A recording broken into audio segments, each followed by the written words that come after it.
Okay, सो जो अगला topic आज अपन डिस्कस करने वाले हैं दैट इज ऐसे 560 subsequent events. Very nice standard, very practical standard, very interesting standard.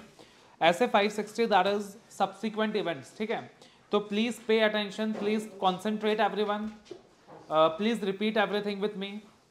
तो कॉन्सेंट्रेट करना, हर चीज़ मेरे साथ रिपीट करना, साथ साथ विजुअलाइज करना. अपने को कोशिश करना है कि क्लास खत्म होने तक कॉन्सेप्ट्स भी अपने दिमाग में बैठ जाए. ठीक है, तो ऐसे 560. तो स्टैंडर्ड का क्या नाम है? स्टैंडर्ड का नाम है सब्सिक्वेंट इवेंट्स. स्टैंडर्ड का क्या नाम है?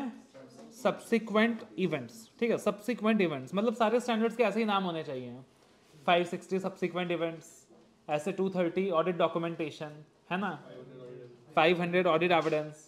कहाँ वो लंबे चौड़े नाम होते हैं एकदम. तो ऐसे 560 सब्सिक्वेंट इवेंट्स. तो नाम से क्या लग रहा है? नाम से क्या लग रहा है? ऐसे 560 सब्सिक्वेंट. सब्सिक्वेंट का क्या मतलब होता है? बाद में. सब्सिक्वेंट मतलब बाद में, जैसे तुम लोग करते रहते हो ना सब्सिक्वेंटली, बाद में पढ़ लेंगे, बाद में सब्सिक्वेंट. और इवेंट्स का मतलब क्या होता है? कोई घटना. इवेंट का मतलब क्या हो गया? कोई घटना. कोई घटना जो घटी है, राइट. तो सब्सिक्वेंट मतलब बाद में, और इवेंट मतलब कोई घटना. अब बाद में मतलब बाद में किस चीज से देखेंगे? तो यहां पे जो हमारा मेन डेट है, डेट ऑफ फाइनेंशियल स्टेटमेंट्स. किस दिन फाइनेंशियल स्टेटमेंट बना, किस दिन फाइनेंशियल स्टेटमेंट प्रिपेयर हुआ, किस दिन फाइनेंशियल स्टेटमेंट प्रिपेयर हुआ. तो फाइनेंशियल स्टेटमेंट प्रिपेयर हो गया, उसके बाद कोई घटना घटी है. कंपनी का फाइनेंशियल स्टेटमेंट बन गया, उसके बाद कोई घटना घटी है. ठीक है, कंपनी का फाइनेंशियल स्टेटमेंट बन चुका है, अप्रूव हो चुका है, उसके बाद कोई घटना घटी है. अगर फाइनेंशियल स्टेटमेंट्स नहीं बने होते, अगर फाइनेंशियल स्टेटमेंट्स नहीं बने होते, मान लो 31 मार्च तक जो भी ट्रांजैक्शन होगा, 31 मार्च तक जो भी ट्रांजैक्शन हुआ रहेगा, तो उन सब का इफेक्ट तो ऑलरेडी होगा फाइनेंशियल स्टेटमेंट में. लेकिन जिस दिन फाइनेंशियल स्टेटमेंट बन गया, उसके बाद जो भी इवेंट्स होंगे, उसके बाद जो भी ट्रांजैक्शन होंगे, उसका कोई इफेक्ट तो नहीं होगा फाइनेंशियल स्टेटमेंट में, है कि नहीं. तो normal fundamental rule of thumb तो यही है ना, कि भाई जिस दिन फाइनेंशियल स्टेटमेंट बनेगा, उस दिन तक जो भी ट्रांजैक्शन हुआ रहेगा, वो सारा तो ऑलरेडी फाइनेंशियल स्टेटमेंट में कंसिडर्ड रहेगा. लेकिन फाइनेंशियल स्टेटमेंट बनने के बाद अगर कोई भी ट्रांजैक्शन होता है, कोई भी इवेंट होता है, तो वो वहां पे फाइनेंशियल स्टेटमेंट में उसका इंपैक्ट नहीं आएगा.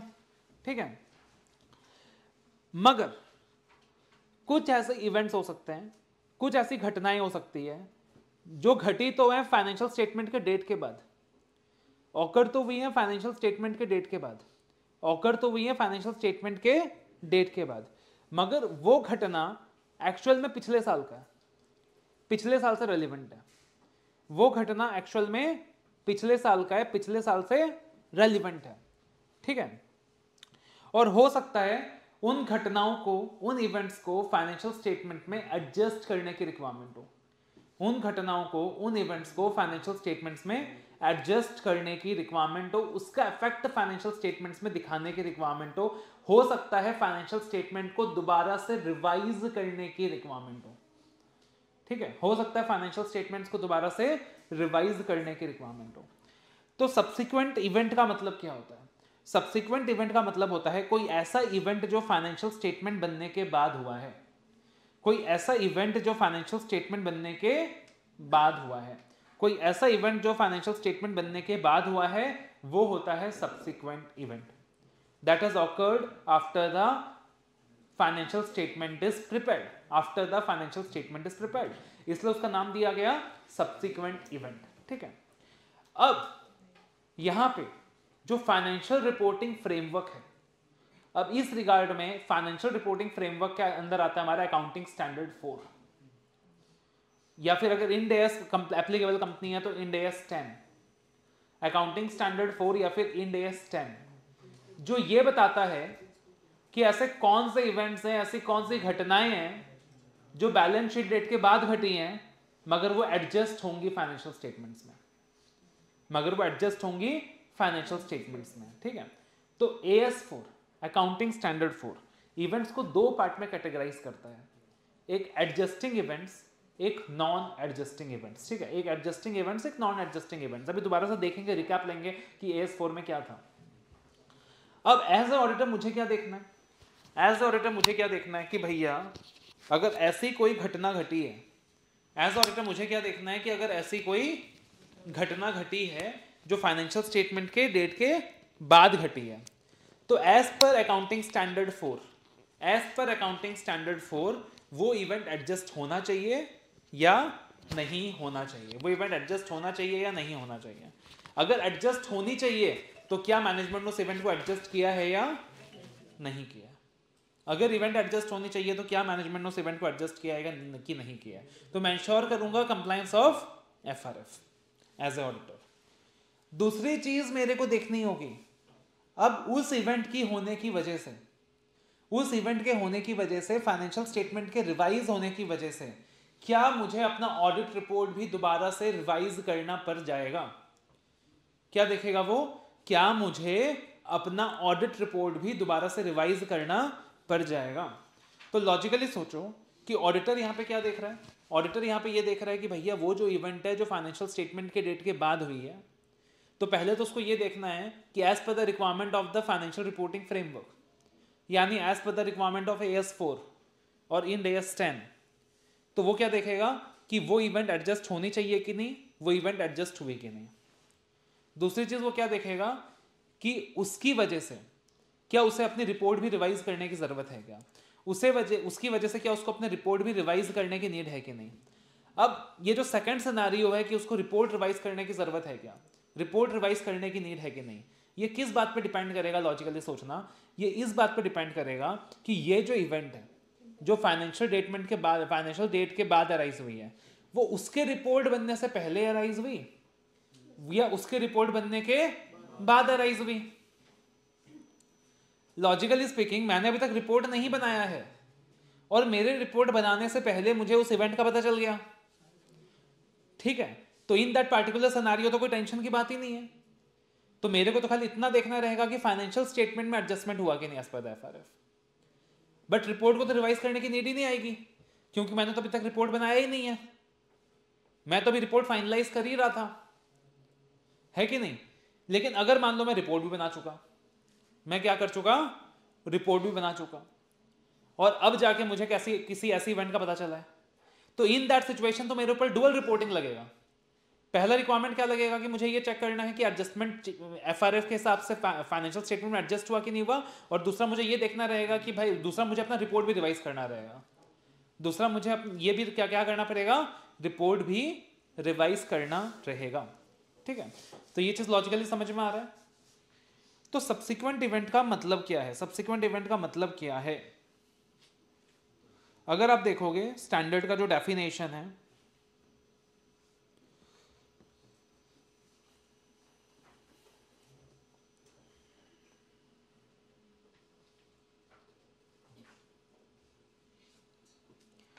तो subsequent event means events occurring after the balance sheet date, subsequent event means events occurring after the balance sheet date, ठीक है, but before the date of audit report. ये पहला पार्ट है डेफिनेशन का, देखना ये डेफिनेशन दो हिस्सों में डिवाइडेड है। ये पहला हिस्सा है डेफिनेशन का, events occurring after the balance sheet date but before the date of auditor's report. इसका मतलब क्या हुआ, जो ऐसे इवेंट्स होंगे जो बैलेंस शीट डेट के बाद हुए हैं बट ऑडिट रिपोर्ट के डेट से पहले हुए हैं, इन इवेंट्स के रिगार्डिंग मेरा खाली ऑब्जेक्टिव इतना रहेगा कि ये चेक करना कि ये इवेंट्स एडजस्ट हुए कि नहीं। ऑडिट रिपोर्ट रिवाइज करना मेरे ऑब्जेक्टिव में नहीं आएगा।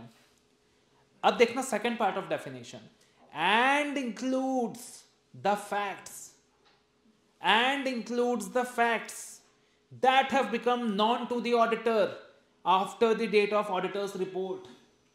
सब्सिक्वेंट इवेंट्स में वैसे फैक्ट्स भी आएंगे जो तुम्हें पता चला ऑडिट रिपोर्ट बनने के बाद। तो जो चीजें तुम्हें पता चली ऑडिट रिपोर्ट बनने से पहले, उसका नाम दे दिया इवेंट, और जो तुम्हें पता चला ऑडिट रिपोर्ट बनने के बाद, उसका नाम दे दिया फैक्ट्स। तो जो तुम्हें पता चला ऑडिट रिपोर्ट बनने से पहले, उसका नाम क्या दे दिया, इवेंट्स, और जो तुम्हें पता चला ऑडिट रिपोर्ट बनने के बाद, उसका नाम क्या दे दिया, फैक्ट्स।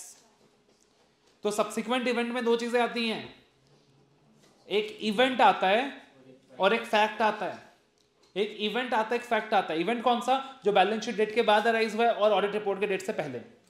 और फैक्ट कौन सा? जो ऑडिट रिपोर्ट के डेट के बाद अराइज हुआ है।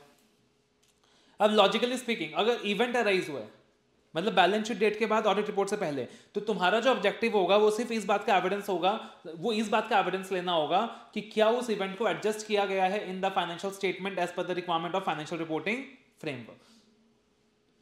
लेकिन अगर तुमको किसी फैक्ट का पता चलता है, अगर तुमको किसी फैक्ट का पता चलता है, ठीक है, जो कि ऑडिट रिपोर्ट के डेट के बाद हुआ है, तो तुम्हारा डुअल ऑब्जेक्टिव होगा। तुमको क्या करना है? उस बारे में तो एविडेंस लेना ही है कि एडजस्ट हुआ कि नहीं हुआ, तुमको साथ में रिस्पॉन्ड करना है टू द फैक्ट।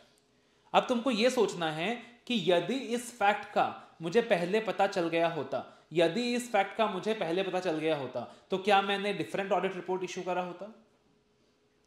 यदि इस घटना के बारे में मुझे पहले पता चल गया होता, तो क्या मैंने एक अलग ऑडिट रिपोर्ट इश्यू करा होता?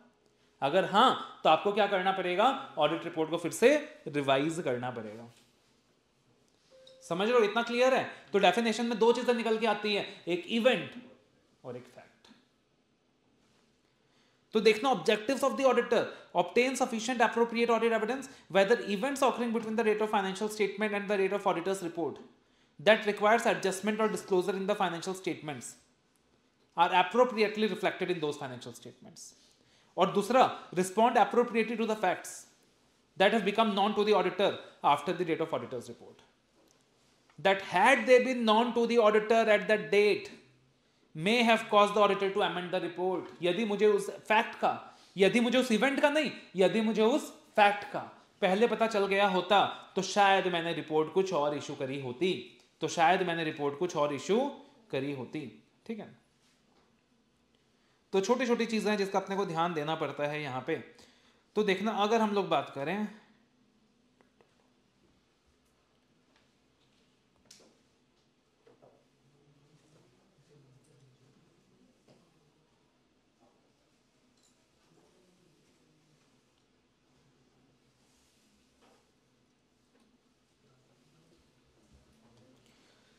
तो सब्सिक्वेंट इवेंट्स के अगर डेफिनेशन को देखा जाए तो वो दो भागों में डिवाइडेड है। सब्सिक्वेंट इवेंट्स के डेफिनेशन को देखा जाए तो वो दो भागों में डिवाइडेड है। पहला है इवेंट्स, दूसरा है फैक्ट्स। इवेंट्स मतलब क्या हो गया? इवेंट्स मतलब क्या हो गया? जो अराइज हो रहा है, साथ साथ नोट डाउन करो, जो अराइज हो रहा है between the date of financial statement and audit report, जो अराइज हो रहा है between the date of financial statement and audit report. और फैक्ट का मतलब क्या हो गया?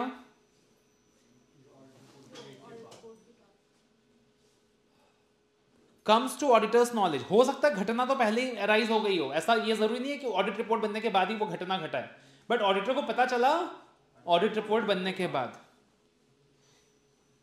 कम्स टू ऑडिटर नॉलेज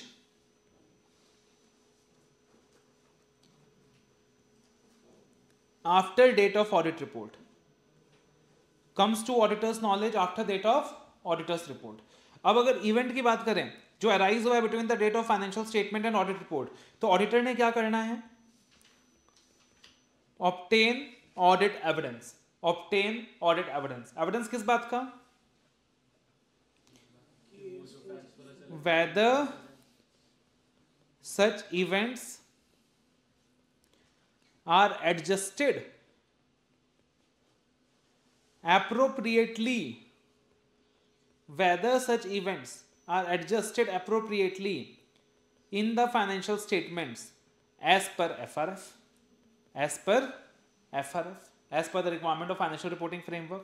और फैक्ट्स की बात करें तो अपना काम क्या है? अपना काम क्या है? मैं ऑल्सो वर्ड यूज कर रहा हूं, ऑल्सो, क्योंकि ये तो देखना ही है कि एडजस्ट हुआ कि नहीं हुआ। ऑल्सो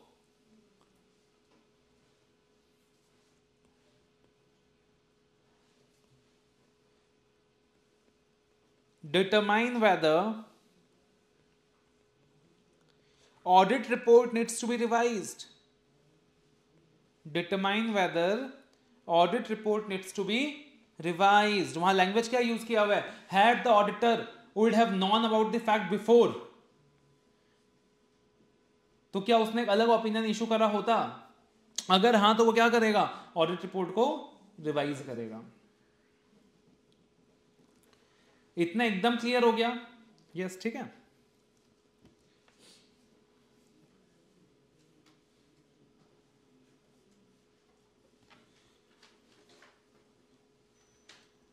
अब देखना, एक बार रिकॉल करते हैं अपन कि अकाउंटिंग स्टैंडर्ड 4 के हिसाब से, इंड AS 10 के हिसाब से, अकाउंटिंग स्टैंडर्ड 4 के हिसाब से, इंड AS के हिसाब से टाइप्स ऑफ इवेंट्स कौन कौन से थे? ठीक है, टाइप्स ऑफ इवेंट्स कौन कौन से थे?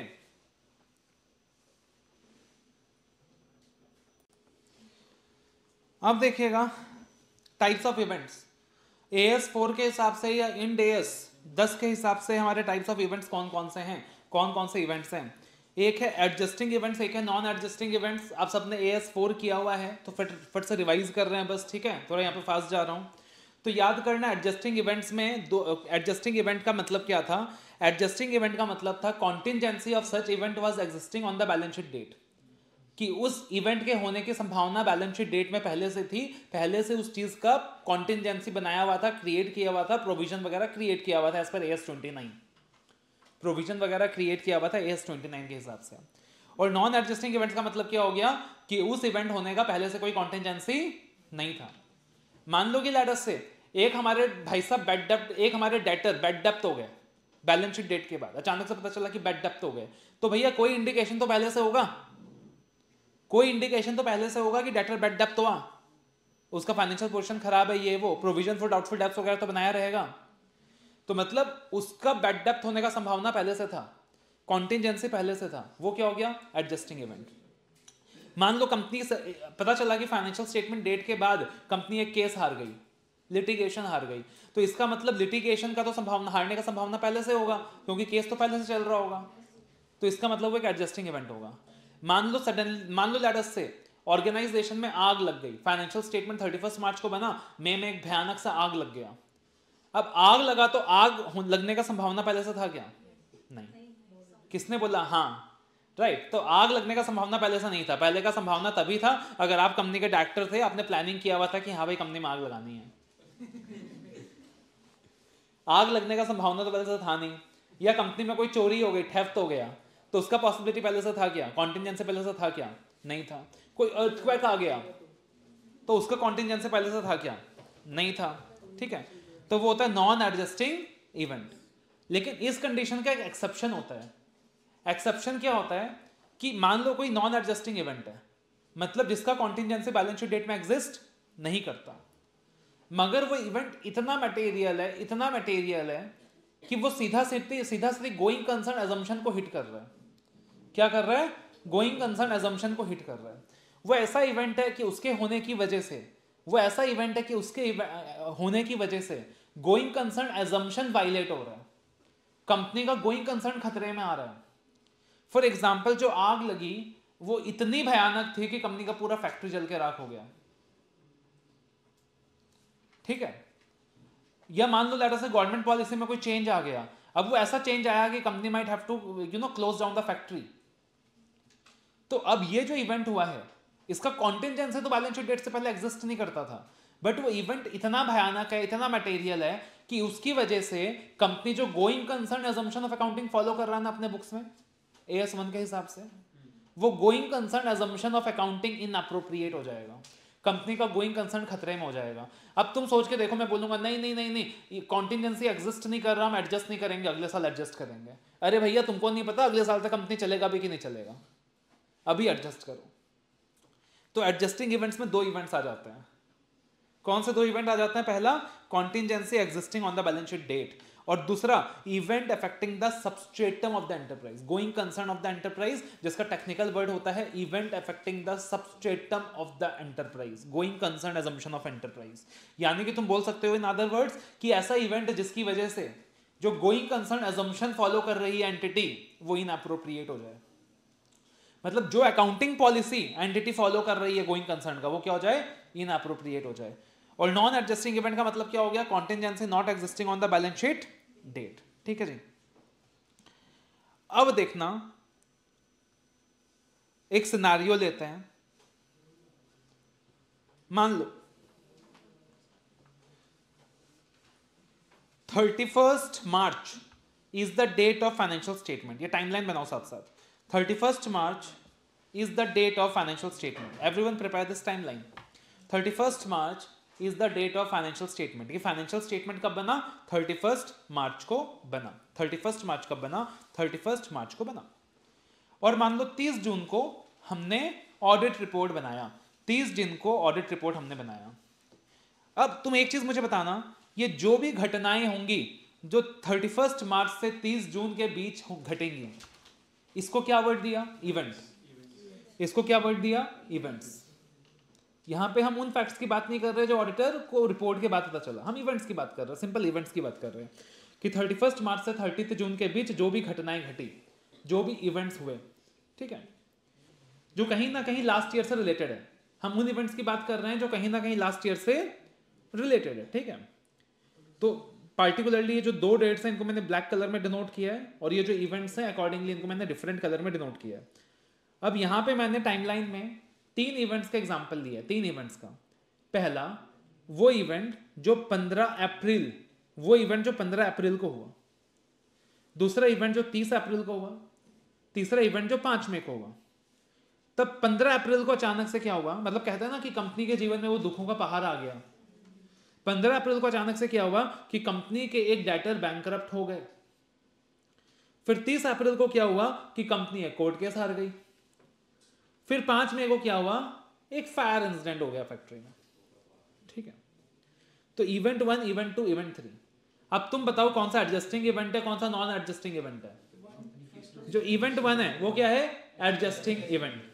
जो इवेंट 2 है वो क्या है? Adjusting event. जो इवेंट 3 क्या है? Prima facie it is a non adjusting event. Prima facie it is a non adjusting event.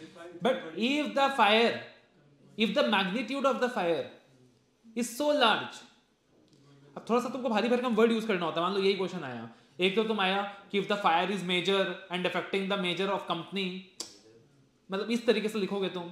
एक होता तुम लिखोगे कि if the magnitude of the fire is so large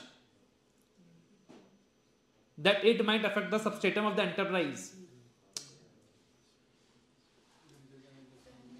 ठीक है। तो वहां पे वो क्या बन सकता है? एडजस्टिंग इवेंट, ठीक है। तो अब देखना, इवेंट 1 क्या है? Adjusting event. इवेंट 2 भी क्या है? Adjusting event. क्योंकि कॉन्टिजेंसी एग्जिस्ट करता है on balance sheet date. Contingency exist करता है on balance sheet date. Contingency exist करता है ऑन बैलेंस शीट डेट, ठीक है जी। कॉन्टिजेंसी एग्जिस्ट करता है ऑन बैलेंस शीट डेट। लेकिन मान लो यदि if auditor comes to know about such events after the audit report is prepared, अगर ऑडिटर को उन इवेंट्स के बारे में कब पता चलता है? जब ऑडिट रिपोर्ट बन गया है, ऑलरेडी बन गया है। तो ऐसे 560 किस चीज के बारे में डील करता है? With revision of such report, कि ऑडिटर को डिटरमाइन करना पड़ेगा कि क्या मुझे रिपोर्ट रिवाइज करने की जरूरत है या रिपोर्ट रिवाइज करने की जरूरत नहीं है, ठीक है। तो इस एग्जाम्पल से अपना बहुत कुछ क्लियर होगा। इवेंट 1 एडजस्टिंग इवेंट है, इवेंट 2 एडजस्टिंग इवेंट है। क्यों? क्योंकि कॉन्टिजेंसी एग्जिस्ट करता है बैलेंस शीट डेट में। इवेंट 3 क्या है? Contingency not existing on balance sheet date. तो ये क्या है? Non adjusting event. बट अगर ये मेजर फायर है, डिस्ट्रॉइंग मोस्ट इंपॉर्टेंट पीपीई, ये एक मेजर फायर है destroying most important PPE, property plant equipment, magnitude of the fire is so large that it is affecting the major operations of the company, तो ये क्या है? Adjusting event. ये क्या है? Adjusting event.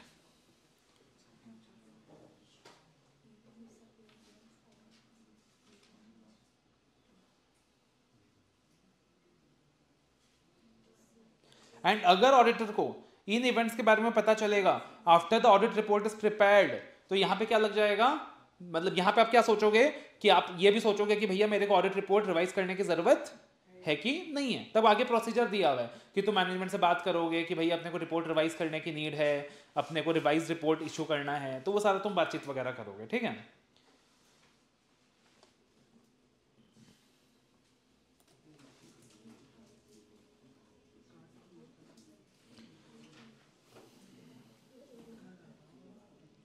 अब देखना, प्रैक्टिकली जो इवेंट्स है ना तीन कैटेगरीज के हो सकते हैं। जो इवेंट्स है तीन कैटेगरी के हो सकते हैं। तो एक टाइमलाइन और बना लेना, जो इवेंट्स हैं वो तीन कैटेगरी में हो सकते हैं। देखना ये स्टैंडर्ड के ऊपर जो क्वेश्चन आता है ना दो तरीके से आता है। एक तो ऑडिट प्रोसीजर्स के ऊपर आएगा जो अपना नेक्स्ट पार्ट है स्टैंडर्ड का, और दूसरा वो स्ट्रेट फॉरवर्ड क्वेश्चन पूछेगा ऑन एडजस्टिंग और नॉन एडजस्टिंग इवेंट, जो कि AS4 एंड AS29 के ऊपर बेस्ड होगा। एक केस स्टडी कि मान लो उसने क्वेश्चन में दे दिया कि भाई बैलेंस शीट डेट के बाद एक आग लगी है, बैलेंस शीट डेट के बाद एक आग लगी है तो इवेंट एडजस्ट होगा कि नहीं, और एज ए ऑडिटर उसका क्या रिस्पॉन्सिबिलिटी रहेगा।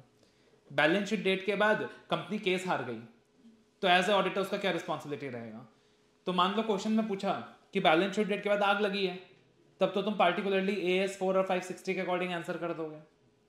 बट अगर क्वेश्चन में बोला कि कंपनी एक केस हार गई, तो इसका मतलब तुम वहां पे साथ में ये भी नोट रेफर करोगे कि ऑडिटर विल आल्सो एंश्योर कि प्रोविजन फॉर कॉन्टिजेंट लायबिलिटी बना था कि नहीं AS29 के हिसाब से।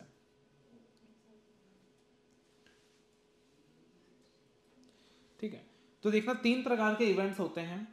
एक होता है फर्स्ट कैटेगरी ऑफ इवेंट जो कब हो रहा है राइज, बैलेंस शीट डेट और ऑडिट रिपोर्ट के बीच, बैलेंस शीट डेट और ऑडिट रिपोर्ट के बीच। तो उसका मैंने नाम दे दिया कन्वीनियंस के लिए subsequent event 1, kind of event 1। दूसरा हो गया कि जो ऑडिट रिपोर्ट, पार्टिकुलरली मेरा ऑडिट रिपोर्ट बन गया है, ऑडिट रिपोर्ट बन गया है, बट फाइनेंशियल स्टेटमेंट अभी तक ना कंपनी ने सर्कुलेट नहीं किया मेंबर्स को। फाइनेंशियल स्टेटमेंट भी बन गया है बट फाइनेंशियल स्टेटमेंट अभी तक कंपनी ने मेंबर्स को सर्कुलेट नहीं किया है। मान लो कंपनी फाइनेंशियल स्टेटमेंट सर्कुलेट कर रही है 15 जुलाई को, कंपनी फाइनेंशियल स्टेटमेंट कब सर्कुलेट कर रही है मेंबर्स को, 15 जुलाई को। तो पार्टिकुलरली ये जो इवेंट है ये कब हुआ, इन दो डेट्स के बीच।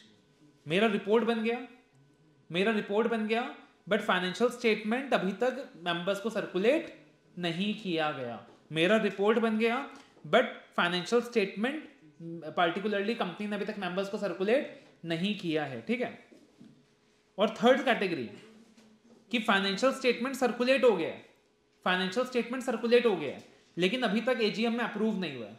फाइनेंशियल स्टेटमेंट सर्कुलेट हो गया है बट अभी तक AGM में अप्रूव नहीं हुआ है, उसके बीच ये इवेंट हुआ, सब्सिक्वेंट इवेंट 3। और AGM में अप्रूव हो गया, सब कुछ हो गया, फिर तो कुछ हो ही नहीं सकता। ठीक है, फिर तो हो ही गया काम। तो अब देखो तीन कैटेगरी के इवेंट हैं और तीनों इवेंट्स के ऊपर एज ऑडिटर मेरी रिस्पॉन्सिबिलिटी है। अब लॉजिकल से चीजें सोचो, अगर जो इवेंट है जो बैलेंस शीट डेट और ऑडिट रिपोर्ट के बीच हुई है, तुमको ऐसे इवेंट का पता चला, तो कंपैरेटिवली तुम्हारी रिस्पॉन्सिबिलिटी कम रहेगी, क्योंकि तुमको तो सिर्फ ये चेक करना रहेगा कि फाइनेंशियल स्टेटमेंट में वो इवेंट एडजस्ट हुआ कि नहीं हुआ। अगर तुमको ऐसे इवेंट का पता चला जो ऑडिट रिपोर्ट बनने के बाद तुमको पता चला और जो फाइनेंशियल स्टेटमेंट सर्कुलेट होने के बीच में राइज हुआ है, ठीक है, तो तुम्हारा रिस्पॉन्सिबिलिटी थोड़ा सा बढ़ जाएगा, क्योंकि तुमको एडजस्टमेंट तो देखना रहेगा। तुमको अब ये भी देखना रहेगा कि जो पार्टिकुलरली मेरा रिपोर्ट है मुझे उसको भी क्या करना है, रिवाइज करना है, तो तुमको उसके बारे में भी मैनेजमेंट से बातचीत करनी होगी। अब थर्ड सिनेरियो में तुम्हारा काम सबसे ज्यादा भर जाएगा, क्योंकि फाइनेंशियल स्टेटमेंट सर्कुलेट हो चुका है, समझ रहे हो, फाइनेंशियल स्टेटमेंट सर्कुलेट हो चुका है और तुम्हारा जो ऑडिट रिपोर्ट है वो भी बन चुका है। ठीक है, और there is a huge probability कि ऑडिट रिपोर्ट भी सर्कुलेट हो गया रहेगा, क्योंकि फाइनेंशियल स्टेटमेंट के साथ साथ कंपनी क्या करती है, ऑडिट रिपोर्ट भी सर्कुलेट कर देती है। अब तुमको इवेंट अब पता चला है, अब तुम्हारी रिस्पॉन्सिबिलिटी और बढ़ जाएगी। पता है क्यों?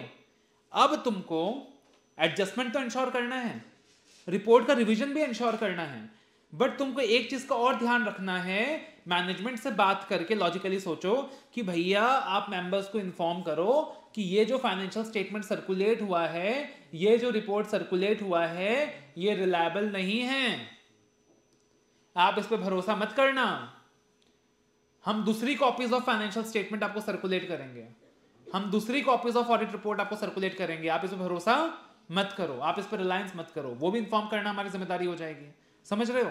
तो तीन कैटेगरी के इवेंट्स हैं। अब एज ए ऑडिटर तुम सोचो मैं कहां खड़ा हूं, बैलेंस शीट डेट बन गया, तुमने ऑडिट रिपोर्ट नहीं बनाया और तब किसी इवेंट का पता चला, तब इवेंट अराइज हुआ, तब तो भैया सोने में सुहागा, कोई दिक्कत ही नहीं है, बस देखो कि AS4 के हिसाब से इवेंट एडजस्ट हुआ नहीं हुआ, दैट्स इट। लेकिन अब तुम थोड़े आगे खड़े हो, ऑडिट रिपोर्ट बन गया, मगर फाइनेंशियल स्टेटमेंट सर्कुलेट नहीं हुआ। अब थोड़ी सी सरदर्दी भर जाएगी, क्योंकि ऑडिट रिपोर्ट तो बन चुका है। अब सरदर्दी कितना भरेगा वो इस बात पे भी डिपेंड करता है कि तुम ऑलरेडी रिपोर्ट बनाकर साइन करके मैनेजमेंट को दे चुके हो या तुमने नहीं दी है। क्योंकि रिपोर्ट अभी भी तुम्हारे हाथ में, तुमने नहीं दी है, तो तुम्हारे लिए इजी है कि तुम उसको अमेंड करके दे सकते हो। बट अगर तुम रिपोर्ट दे चुके हो मैनेजमेंट को, तो फिर तो तुमको दोबारा बात करना पड़ेगा मैनेजमेंट से, उसके हाथ पैर जोड़ने होंगे कि भाई तुमको ये रिपोर्ट जो मैंने दिया है गलत रिपोर्ट है, इसमें इस इवेंट का इफेक्ट नहीं है, तो काइंडली आप इसे मेंबर्स को सर्कुलेट मत कीजिएगा, काइंडली आप इसे मेंबर्स को सर्कुलेट मत कीजिएगा। और थर्ड सिनेरियो कि भैया फाइनेंशियल स्टेटमेंट सर्कुलेट ही हो गया है, ऑडिट रिपोर्ट सर्कुलेट ही हो गया है, तो भैया फिर तो मेरे को और मैनेजमेंट से डिस्कस करना होगा, बातचीत करनी होगी, एंश्योर करना होगा कि भाई मैनेजमेंट पब्लिक को इन्फॉर्म करे कि आप इन पर रिलाई ना करो, ये सारी चीजें। तो समझ रहे हो, ये 3 कैटेगरी ऑफ इवेंट्स हैं। तो डिपेंडिंग ऑन तुम कहां खड़े हो, तुम किस स्टेज में खड़े हो, तुम्हारी रिस्पॉन्सिबिलिटी है।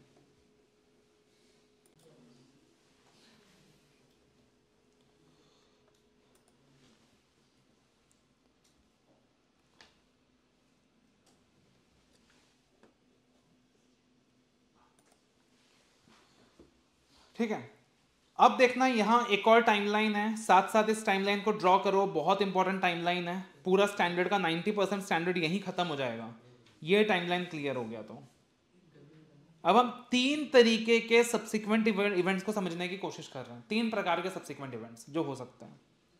समझो 31 मार्च से पहले जो भी इवेंट हुआ, क्या वो सब्सिक्वेंट इवेंट है?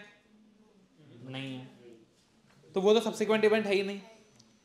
अब देखो लॉजिकली सोचो, कहने को बैलेंस शीट डेट के बाद से लेकर जब तक फाइनेंशियल स्टेटमेंट एजीएम में अप्रूव नहीं हो जाता, बैलेंस शीट डेट के बाद से जब तक फाइनेंशियल स्टेटमेंट एजीएम में अप्रूव नहीं हो जाता, कहने को वो सारे इवेंट सब्सिक्वेंट इवेंट्स हैं अगर उसका रिलेशन पिछले साल से है। अब इन इवेंट्स को हम 3 टुकड़ों में बांट रहे हैं, 3 पोर्शंस में डिवाइड कर रहे हैं। पहला सब्सिक्वेंट इवेंट 1, जो कब अराइज हुआ है? Between the date of balance sheet and between the date of auditor's report. इसका मतलब फाइनेंशियल स्टेटमेंट तो बन गया है, लेकिन मैंने अभी तक अपना रिपोर्ट नहीं बनाया है, मेरा रिपोर्ट में फाइनलाइज कर रहा हूं। मैं क्या कर रहा हूं? अपना रिपोर्ट फाइनलाइज कर रहा हूं, मैं अपने सब्सटेंटिव प्रोसीजर्स वगैरह परफॉर्म कर रहा हूं, कंट्रोल टेस्टिंग वगैरह कहीं कर रहा हूं, कहीं मैं बीच में कर रहा हूं, मैं रिपोर्ट अभी तक मैंने नहीं बनाया है। और रिपोर्ट बनाने से पहले ही वो घटना घट गई, तो इससे अच्छा तो कुछ हो ही नहीं सकता। कोई टेंशन नहीं, कोई दिक्कत नहीं, ठीक है ना, कोई टेंशन नहीं, कोई दिक्कत नहीं। तो इस पार्टिकुलर सिचुएशन में क्या होगा? तुम इजली बस तुमको ये देखना है कि बैलेंस शीट एडजस्ट हुआ कि नहीं, फाइनेंशियल स्टेटमेंट एडजस्ट हुआ कि नहीं एज पर एफआरएफ। तुम्हारा ऑडिट रिपोर्ट बना ही नहीं है तो तुम तो आराम से अपने ऑडिट रिपोर्ट को तैयार कर सकते हो, कोई दिक्कत की बात नहीं है। दूसरा सब्सिक्वेंट इवेंट, अब क्या प्रॉब्लम है कि ऑडिट रिपोर्ट बन गया, ठीक है, ऑडिट रिपोर्ट बन गया। अब जब ऑडिट रिपोर्ट बन गया, सडनली तुम्हारा आर्टिकल आता है और आके तुमको बोलता है अरे अरे अरे भागा भागा आ रहा है तुम्हारा आर्टिकल, ऑडिट रिपोर्ट बन गया ऑफिस में, तुम्हारा आर्टिकल भागा भागा आ रहा है एकदम पसीने में। तुम पूछ रहे हो क्या बात है भाई, इतने परेशान क्यों हो? तो वो बोल रहा है कि अरे अरे सर, आपको पता चला कि नहीं, वो कोर्ट केस था, कंपनी हार गई, ऐसा हो गया वैसा हो गया। वो एकदम परेशान। अब इतना परेशान क्यों है? क्योंकि ऑडिट रिपोर्ट बन गया, क्योंकि ऑडिट रिपोर्ट क्या हो गया? बन गया। ठीक है, ऑडिट रिपोर्ट बन चुका है, ठीक है। तो पहला सिनेरियो। लेकिन सांस लेने वाली बात यह है, अच्छी खबर यह है कि कम से कम अभी तक फाइनेंशियल स्टेटमेंट और ऑडिट रिपोर्ट मेंबर्स को सर्कुलेट नहीं हुआ है, अब तुम सोचो यहां पे भी ना 2 सिचुएशन होगा, मेरा टेंशन कब भरेगा। अब आर्टिकल आके बोल रहा है अरे सर सर सर पता है कि नहीं, वो पेंडिंग लिटिगेशन, कंपनी हार गई, केस हार गई, ऐसा हो गया। अब पहला सिनेरियो होगा, अब रिपोर्ट तो बन चुका है, पहला सिनेरियो होगा तो पार्टनर साहब बोलेंगे अरे कोई बात नहीं, टेंशन नॉट, अभी तो रिपोर्ट हमने बनाया है, फाइनलाइज किया है, लेकिन रिपोर्ट तो अभी तक हमने कंपनी को इश्यू ही नहीं करा। रिपोर्ट तो हमारे पास ही है, तो रिपोर्ट को रिवाइज करके इशू कर देंगे, रिपोर्ट को रिवाइज करके इशू कर देंगे जो भी रिवीजन चाहिए। ठीक है। दूसरा सिनेरियो क्या होगा? अरे इवेंट आ गया, सब्सिक्वेंट इवेंट आ गया, हमने तो ऑडिट रिपोर्ट भी क्लाइंट को इशू कर दिया, अरे कल ही तो हमने ऑडिट रिपोर्ट क्लाइंट को इशू करा था। तो इन दैट पार्टिकुलर सिचुएशन अब तो क्लाइंट से बात करना होगा, क्लाइंट को बोलना होगा कि भाई वो जो रिपोर्ट है गलत है, क्योंकि ऐसा इवेंट हुआ हमें तो पता नहीं था, ये जो रिपोर्ट है गलत है। तो क्लाइंट से बातचीत करनी होगी, क्लाइंट को समझाना होगा कि भाई आपको अपने फाइनेंशियल स्टेटमेंट रिवाइज करने हैं और हमें भी हमारा रिपोर्ट रिवाइज करना है, और उसके बाद ही फाइनेंशियल स्टेटमेंट और रिपोर्ट क्या करना है, मेंबर्स को सर्कुलेट करना है। तो यहां पे ये जो पार्टिकुलर टाइमलाइन है, ये जो कैटेगरी है, यहां पे दो सिनेरियोज आ गया। सोचो यहां पे दो सिनेरियोज आ गया। दो सिनेरियोज क्या आया? Audit report given to client, और दूसरा क्या है? Audit report not given to client. समझ रहे हो? Audit report given to client या audit report not given to client, but at least financial statement अभी तक सर्कुलेट नहीं हुआ है।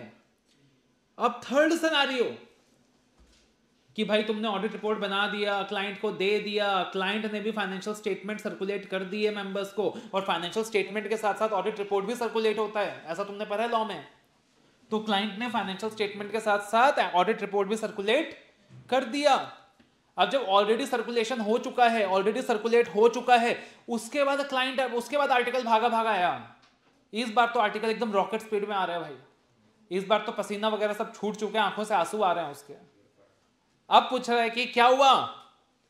अरे सर ऐसा ऐसा हो गया, ऐसा ऐसा हो गया। अच्छा पूछेगा, अच्छा फाइनेंशियल स्टेटमेंट इश्यू हो गया क्या, सर्कुलेट हो गया क्या? हाँ सर फाइनेंशियल स्टेटमेंट सर्कुलेट भी हो गया। अब तुम क्या बोलोगे? अरे यार अब तुम क्लाइंट से बातचीत करनी होगी, क्लाइंट को बोलना होगा कि भाई आपने पहले पता चल गया होता, कम से कम सर्कुलेट होने से पहले, तो क्लाइंट से रिक्वेस्ट कर लेते कि भाई सर्कुलेट मत करियो, लेकिन सर्कुलेट भी हो गया। तो अब तो क्लाइंट से बातचीत करनी होगी और क्लाइंट को बोलना होगा कि भाई please inform the members, please inform the members not to place reliance on this audit report, not to place reliance on this audit report, not to place reliance on those financial statements। ठीक है, तो तुम क्या करोगे? Management से request करोगे कि क्या करें आप, क्लाइंट से रिक्वेस्ट कीजिए।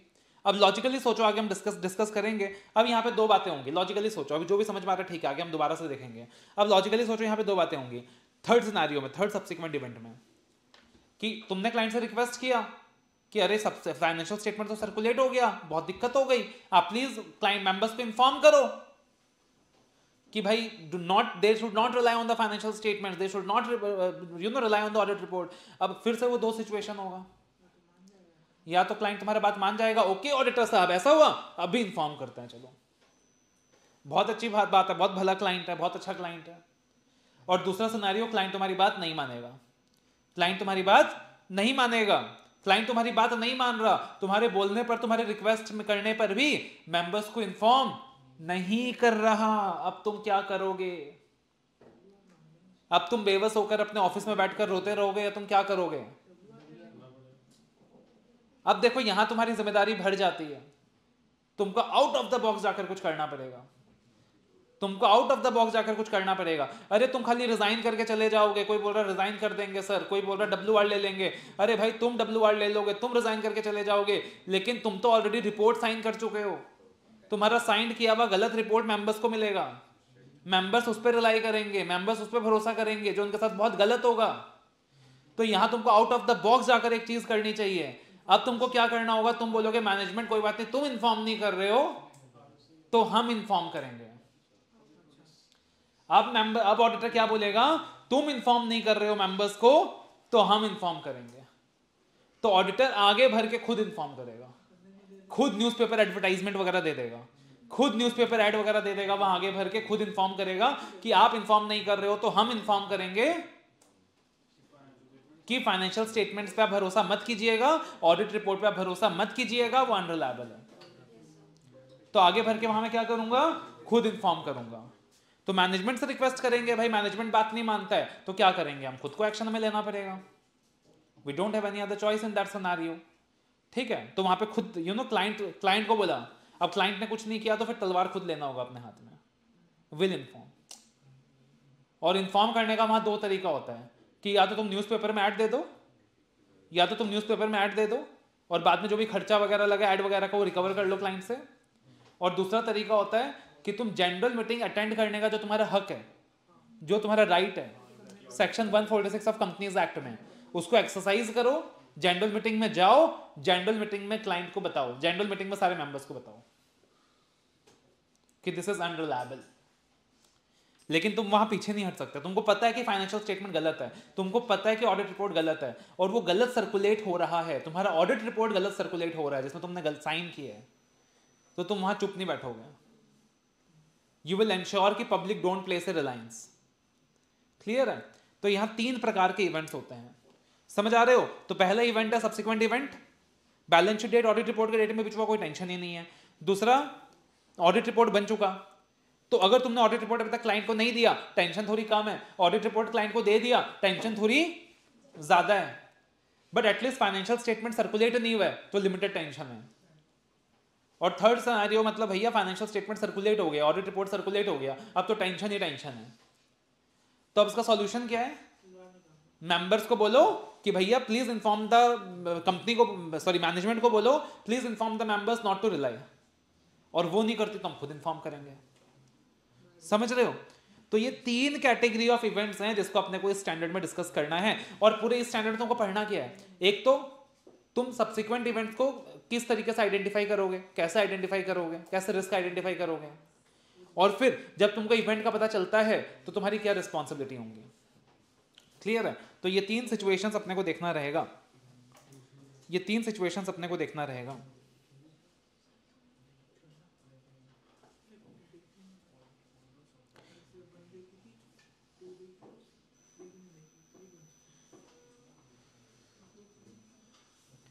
अच्छा, वो जो पहला टाइमलाइन बनाया था AS4 वाला, उसमें एक चीज ध्यान रखना, AS4 वाला जो हमने टाइमलाइन बनाया था adjusting events, non adjusting events, कि अगर प्रपोज डिविडेंड की बात हो रही है तो प्रपोज डिविडेंड डिस्क्लोज किया जाता है notes to accounts in financial statement. अगर प्रपोज डिविडेंड की बात की जाए तो प्रपोज डिविडेंड एडजस्ट किया जाता है, डिस्क्लोज किया जाता है notes to accounts in financial statement. और दूसरी चीज, अगर वो इवेंट वहां पे गोइंग कंसर्न को अफेक्ट कर रहा है, जो कि हमने सेकंड केस देखा था, तो इसका मतलब ऐसे 570 भी लग जाएगा जो कि गोइंग कंसर्न का स्टैंडर्ड है। इसका मतलब ऐसे 570 भी लग जाएगा जो कि गोइंग कंसर्न का स्टैंडर्ड है। ठीक है, अब चलो ये जो 3 इवेंट्स हैं इसमें बाद में आते हैं, जो रिमेनिंग स्टैंडर्ड है वो फटफट देख लेते हैं। तो सबसे पहले अब ऑडिटर ने क्या करना है? ऑडिटर ने किसी भी चीज का रिस्क आइडेंटिफाई करना होता है, आइडेंटिफिकेशन ऑफ ROMM करना होता है, और आइडेंटिफिकेशन ऑफ ROMM करने के लिए वो क्या करता है? रैप करता है, रिस्क असेसमेंट प्रोसीजर्स परफॉर्म करता है। तो यहां इस पार्टिकुलर स्टैंडर्ड के हिसाब से भी, 560 के हिसाब से भी, सब्सिक्वेंट इवेंट की वजह से कोई रिस्क तो नहीं आ रहा, उसके लिए ऑडिटर को करना होगा रैप। सब्सिक्वेंट इवेंट की वजह से कोई रिस्क तो नहीं आ रहा, उसके लिए ऑडिटर को क्या करना होगा? RAP, risk assessment procedures. अब रैप में तुम क्या करोगे? अब ऐसे 315 का जो पूरा नाम है उसको याद करो, जो ऐसे 315 का पूरा नाम है याद करो। Identifying and assessing the risk of material misstatement through understanding the entity and it's environment, through understanding the entity and it's environment. कि जब तुम रिस्क को आइडेंटिफाई करते हो तो रिस्क को आइडेंटिफाई कैसे करते हो? एंटिटी को अंडरस्टैंड करके, एंटिटी को समझ के। तो पहला पॉइंट क्या है कि सब्सिक्वेंट इवेंट्स आइडेंटिफाई करना किसका काम था? मैनेजमेंट का काम था। सब्सिक्वेंट इवेंट्स आइडेंटिफाई करना मैनेजमेंट का काम था, ऑडिटर का काम नहीं था। ये चीज भी याद रखना कि सब्सिक्वेंट इवेंट्स आइडेंटिफाई करना मैनेजमेंट का काम है, ऑडिटर का काम नहीं है। सब्सिक्वेंट इवेंट्स आइडेंटिफाई करने के लिए कंट्रोल्स लगाना मैनेजमेंट का काम है, ऑडिटर का काम नहीं है। लेकिन मुझे तो ऑडिट करते वक्त अगर सब्सिक्वेंट इवेंट का कहीं से पता चल गया तब मैं क्या करूंगा? अकॉर्डिंगली एक्शन लूंगा। वही सेम सिचुएशन, सेम सिनेरियो कि स्टैंडर्ड में कुछ प्रोसीजर दिया हुआ है, तुम वो प्रोसीजर परफॉर्म करोगे, सब्सिक्वेंट इवेंट का पता चल गया उसमें तो ठीक है, बट प्राइमरी रिस्पॉन्सिबिलिटी तुम्हारा नहीं है, मैनेजमेंट का है। तो सबसे पहले तुम अंडरस्टैंडिंग लोगे कि मैनेजमेंट ने जो कंट्रोल्स लगा रखा है, मैनेजमेंट ने जो प्रोसीजर्स लगा रखा है टू आइडेंटिफाई सब्सिक्वेंट इवेंट्स, वो अच्छा है कि नहीं। तुम अंडरस्टैंडिंग लोगे कि जो मैनेजमेंट ने प्रोसीजर्स इंप्लीमेंट कर रखा है टू आइडेंटिफाई सब्सिक्वेंट इवेंट्स, वो प्रोसीजर बराबर है कि नहीं है। क्या करोगे, अंडरस्टैंडिंग लोगे कि जो प्रोसीजर्स मैनेजमेंट ने लगा रखा है टू आइडेंटिफाई सब्सिक्वेंट इवेंट, वो प्रोसेस बराबर है कि नहीं है। फिर कोई भी रिस्क असेसमेंट प्रोसीजर्स हो, मैंने क्या बताया था, वो 4 टेक्निक में से कुछ ना कुछ आएगा ही आएगा, इंक्वायरी, ऑब्जर्वेशन, ठीक है, एनालिटिकल प्रोसीजर्स, तो उनमें से कुछ ना कुछ आएगा ही आएगा। तो यहाँ पे क्या आएगा, फिर से इंक्वायरी। इंक्वायरी तो हर जगह आ जाता है, ऐसा कोई रिस्क असेसमेंट प्रोसीजर नहीं है जहां इंक्वायरी नहीं आएगा। अब तुम क्या करोगे, इंक्वायरी करोगे। किससे इंक्वायरी करोगे, मैनेजमेंट से, टीसीडब्ल्यूजी से जाके पूछोगे, अरे जाके पूछोगे, बात करोगे कि अरे 31 मार्च के बाद, 31 मार्च के बाद कोई इवेंट अराइज हुआ है क्या, 31 मार्च के बाद कोई इवेंट अराइज हुआ है क्या, ठीक है। अब तुमको एक चीज बताऊं, what is the practical reason कि जो 31 मार्च से ऑडिट रिपोर्ट तक मैटर अराइज हुआ, उसको हमने इवेंट बोला, और उसके बाद जो पता चला उसको फैक्ट बोला। क्या रीजन है, वहां पे डिफरेंशिएट क्यों किया स्टैंडर्ड में, पार्टिकुलरली जो स्टैंडर्ड में डिफरेंशिएशन किया सब्सिक्वेंट इवेंट के डेफिनेशन में, कि जो मैटर बैलेंस शीट डेट के बाद अराइज हो रहा है और रिपोर्ट बनाने से पहले अराइज हो रहा है वो तो इवेंट है, और जो ऑडिट रिपोर्ट बनाने के बाद तुमको पता चल रहा है वो फैक्ट है, ठीक है, वो फैक्ट है। वो डिफरेंशिएशन क्यों है पता है। अब एक चीज बताना, practically normally as a auditor your responsibility, कौन तुम्हारा जो रिस्पॉन्सिबिलिटी है ऑडिट का, तुम्हारा जो जिम्मेदारी है वो कब तक कन्फाइंड है, ऑडिट रिपोर्ट जब तक नहीं बना।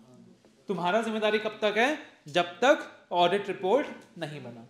तो प्रैक्टिकली तुम क्या करते हो, जब ऑडिट रिपोर्ट बनता है उससे पहले तो जाके मैनेजमेंट को पूछ लेते हो, इंक्वायर कर लेते हो कि अच्छा मैनेजमेंट ये बताना, अच्छा मैनेजमेंट ये बताना कोई इवेंट हुआ है क्या, बैलेंस शीट डेट के बाद कुछ हुआ है क्या, फाइनेंशियल स्टेटमेंट में कुछ एडजस्टमेंट हुआ है क्या, तो तुम पूछ लोगे।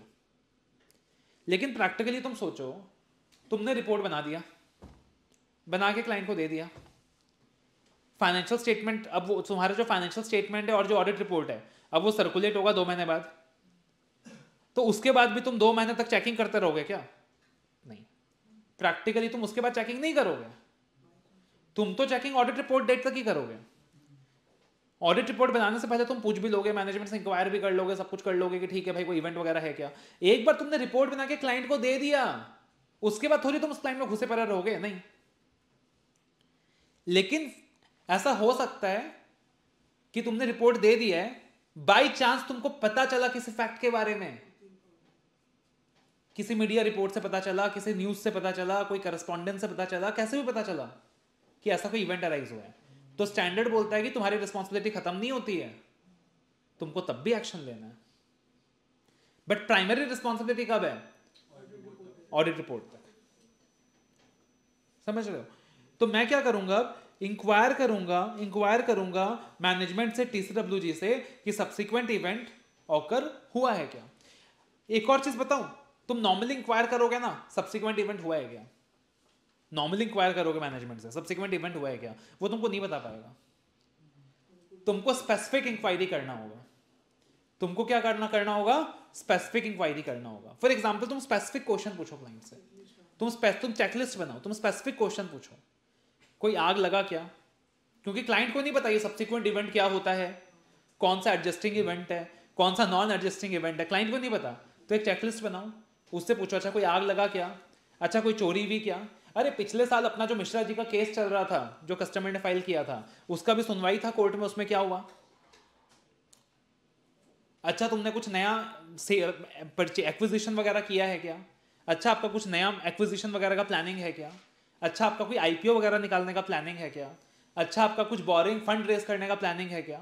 तो क्लाइंट से स्पेसिफिकली पूछो, तब वो तुमको बताएगा हाँ जी अभी आईपीओ निकालने वाले हैं, अरे वो जो केस चल रहा था कोर्ट में वो हार गए, इतना पेनल्टी पे करना पड़ गया, क्योंकि उसको इतना नॉलेज नहीं है तब तुम उसको बोलोगे अरे कोर्ट केस हार गए, पेनल्टी पे करना पड़ गया, एडजस्ट किया कि नहीं, अच्छा मैं भी अपना रिपोर्ट रिवाइज कर लेता हूं। तो स्पेसिफिक इंक्वायरीज करोगे। तो एक कॉन्सेप्ट भी दिया हुआ अगला कि तुम क्या क्या इंक्वायरी करोगे। अब तुम क्या करोगे, इंस्पेक्शन। अब रीड करोगे। क्या रीड करोगे, सिर्फ क्लाइंट ने जो बताया, सिर्फ क्लाइंट ने जो बताया उस पर रिलाई कर लोगे क्या, नहीं। अब तुम क्या करोगे, इंस्पेक्ट, रीड करोगे। क्या करोगे, रीड करोगे। अब तुम रीड क्या करोगे, वो कौन सा डॉक्यूमेंट है, minutes of the meeting, minutes of the meeting, कि अगर कोई इवेंट हुआ रहेगा तो उसके बारे में पक्का जो बोर्ड मीटिंग्स हुई होंगी, पक्का जो TCWG के साथ मीटिंग्स हुई होंगी, पक्का उन मीटिंग्स में उसके बारे में डिस्कशन हुआ रहेगा। तो तुम क्या करोगे, रीड करोगे मिनट्स ऑफ द मीटिंग। तो तुम क्लाइंट को बोलोगे अच्छा आपकी ये जो बोर्ड मीटिंग हुई है अभी, आपका भी जो TCWG के साथ मीटिंग हुआ है, आपका भी जो बोर्ड मीटिंग हुआ है, काइंडली आप उसके हमें मिनट्स प्रोवाइड कर दीजिए। तुम क्या करोगे, minutes of the meeting read करोगे, उससे तुमको इंफॉर्मेशन मिलेगा। ठीक है, उसको हो सकता है तुम्हारा कोई चीज इंक्वायरी से भी रह जाए, बट तुमको मिनट्स देख के पता चल जाए। ठीक है, तो तुम क्या करोगे, इंक्वायरी मिनट्स पूछोगे। अब मान लो सपोज ऐसा होता है, तुमने मिनट्स ऑफ द मीटिंग मांगा कि मेरे को minutes of the meeting read करना है, लेकिन minutes of the meeting immediately prepare नहीं करना होता। तुमको लॉ में याद होगा तो मिनट्स बनाने के लिए लॉ एक टाइम फ्रेम देता है कि मिनट्स बनाने के लिए आप, राइट, यस, पार्टिकुलरली वहाँ टाइम डेज देता है 7 डेज, और जरूरी नहीं है ना वो टाइमलाइन के हिसाब से वो मिनट्स बना भी है, हो सकता ना भी बनाओ। तो अगर मिनट्स नहीं बनाए, क्लाइंट बोलेगा सर हमने तो मिनट्स अभी तक बनाया नहीं, क्लाइंट बोलेगा हमने तो मिनट्स ऑफ द मीटिंग अभी तक बनाया नहीं, तो तुम क्या करोगे, अच्छा मिनट्स नहीं है, चलो कोई बात नहीं, आप ही बता दो क्या क्या डिस्कस हुआ था। मिनट्स अवेलेबल है तो अच्छी बात है, मैं आपको परेशान नहीं करूंगा, मैं देख लेता हूं। और मिनट्स अवेलेबल नहीं है तो आप ही बता दो भाई क्या क्या डिस्कस हुआ था, inquire about the matters discussed. तो तुम क्या करोगे, रीड करोगे, minutes of the meeting read करोगे of the owners management TCWG। और कौन से मिनट्स, फाइनेंशियल स्टेटमेंट के डेट के पहले वाले भी या उसके बाद वाले, उसके बाद वाले। And what if minutes are still not available, तो इंक्वायर कर लोगे अबाउट द मैटर्स डिस्कस्ड, आप ही बता दो जी। और तुम रीड करोगे, कौन डॉक्यूमेंट रीड करोगे, जो भी कंपनी ने कुछ लेटेस्ट इंटरिम फाइनेंशियल स्टेटमेंट्स बनाए हुए रहेंगे, जो कंपनी ने जो क्वार्टर वाइज जो कंपनी फाइनेंशियल स्टेटमेंट्स बनाता है तो उनको भी रेफर करोगे। उसमें हो सकता है उन्होंने उस इवेंट के बारे में जानकारी दी हो। तो अकॉर्डिंगली ये सारा करके तुमको सब्सिक्वेंट इवेंट मिल सकता है, ये सारा करके तुमको सब्सिक्वेंट इवेंट मिल सकता है। और साथ में WR तो लोगे ही लोगे, प्लस ऑब्टेन WR, वो तो कॉमन है, वो तो लोगे ही लोगे, obtain WR with respect to the fact that all subsequent events have been disclosed, वो तो लोगे ही लोगे। तो तुम रैप में क्या करोगे, रैप में 4 चीजें करोगे। पहले अंडरस्टैंडिंग लोगे, यहां पे पहले अंडरस्टैंडिंग लोगे। अंडरस्टैंडिंग किस चीज का, कि मैनेजमेंट ने अप्रोप्रिएट प्रोसीजर्स लगाया गया टू आइडेंटिफाई सब्सिक्वेंट इवेंट्स। तुम इसको भी इंक्वायरी में कवर कर सकते हो कि तुम इंक्वायर करोगे कि आपने क्या प्रोसीजर्स लगाए to identify subsequent events.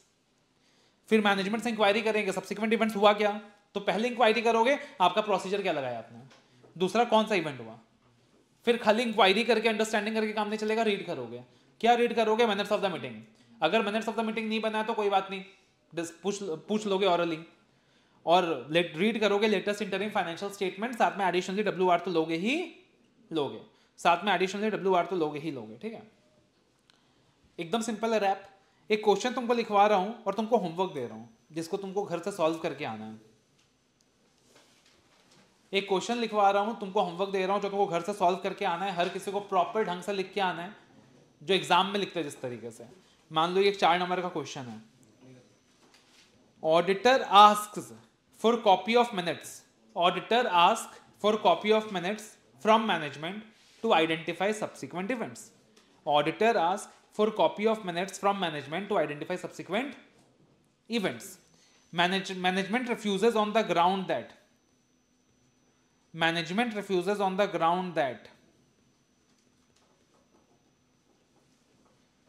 auditor do not have the right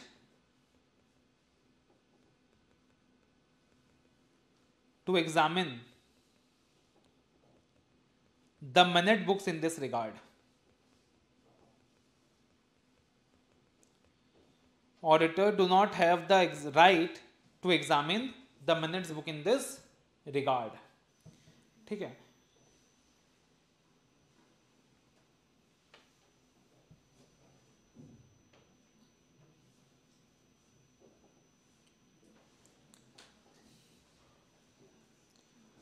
ठीक है जी।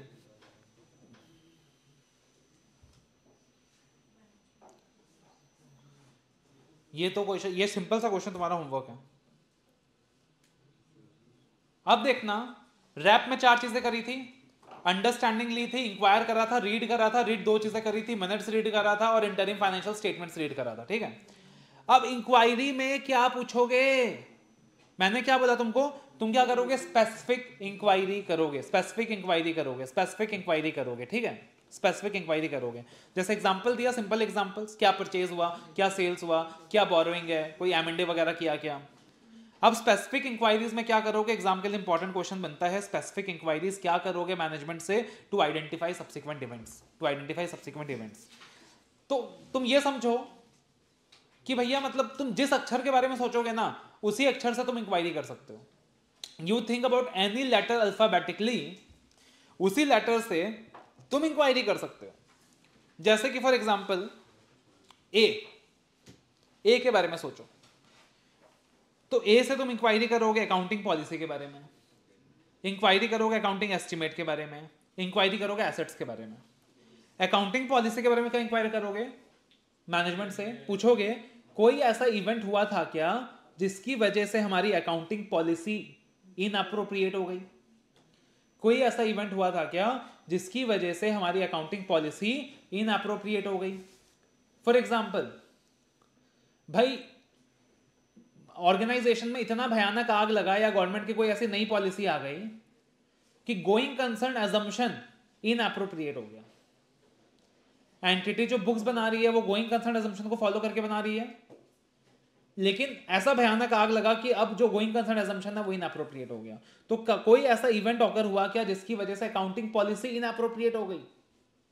फिर तुम पूछोगे कोई ऐसा इवेंट हुआ क्या जिसकी वजह से आपका अकाउंटिंग एस्टिमेट चेंज हो जाएगा, जिसकी वजह से अकाउंटिंग एस्टिमेट का जो मेजरमेंट है वो चेंज हो जाएगा। याद है ना अकाउंटिंग एस्टिमेट का स्टैंडर्ड? तो अकाउंटिंग एस्टिमेट तो हर अजम्पशन से चेंज होता है।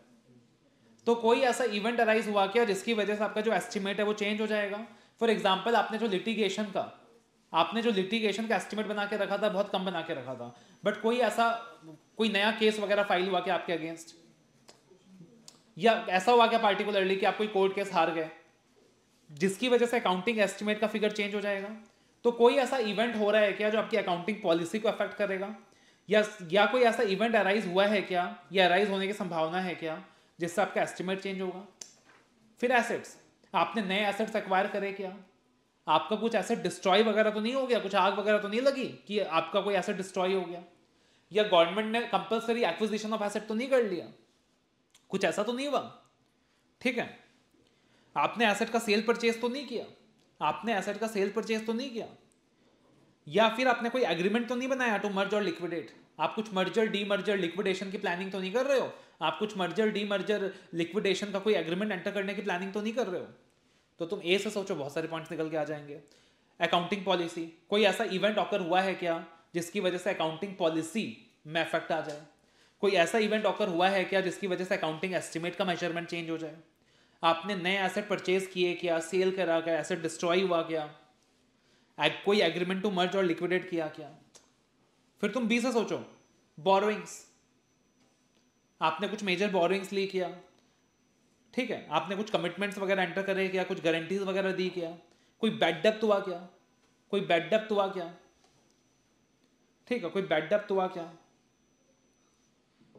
इसके लिए टेक्निकल वर्ड स्टैंडर्ड में दिया हुआ है रिकवरेबिलिटी ऑफ एसेट्स, कि कोई ऐसा तो कुछ ऐसा तो नहीं हुआ जिसकी वजह से आपका रिकवरेबिलिटी ऑफ एसेट इंपैक्ट हो जाए, कुछ ऐसा तो नहीं हुआ जिसकी वजह से आपका रिकवरेबिलिटी ऑफ एसेट इंपैक्ट हो जाए।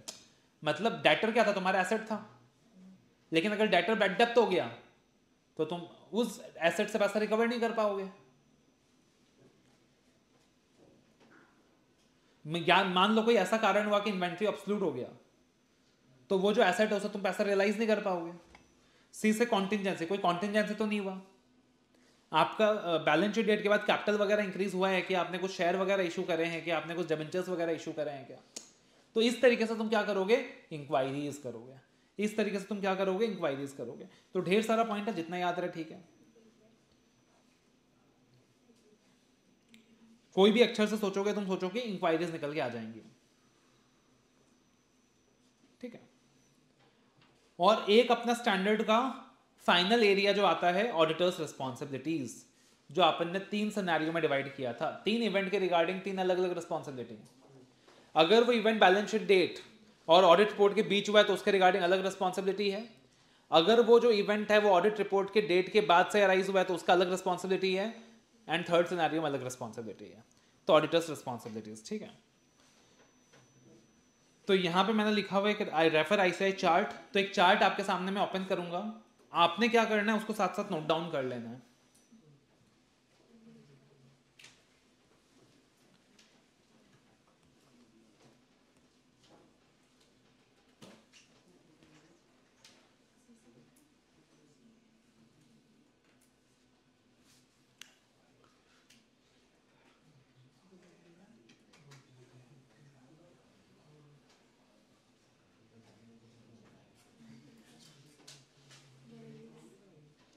ठीक है,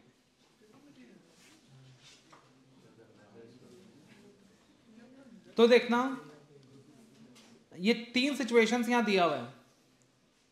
पहला स्टैंडर्ड में देखो भर भर के दिया हुआ है, तो ये रिस्पॉन्सिबिलिटीज वाला जो पोर्शन है अगर तुम चार्ट वाला कंटेंट भी याद कर लोगे तो सफिशिएंट रहेगा। पहला, events occurring between the date of financial statement and the date of auditor's report. तुम्हारा रिस्पॉन्सिबिलिटी कौन से इवेंट्स को लेकर है, जो इवेंट्स ऑकर हो रहे हैं between the date of financial statement and the date of auditor's report. अब देखना, जैसे ऑडिटर्स रिपोर्ट से आगे खिसके, जैसे ऑडिटर्स रिपोर्ट के आगे गए हम लोग, तो इवेंट्स को हटा के फैक्ट्स वर्ड यूज किया। Second scenario, facts which become known to the auditor after the date of auditor's report, which become known to the auditor. अब क्या बोला, नॉन टू द ऑडिटर, क्योंकि तुम्हारा काम इनको आइडेंटिफाई करना नहीं है, लेकिन अगर पता चल जाए तो facts will become known to the auditor after the date of auditor's report but before the date the financial statements are issued. और third scenario, facts that become known to the auditor after financial statements have been issued. समझ रहे हो?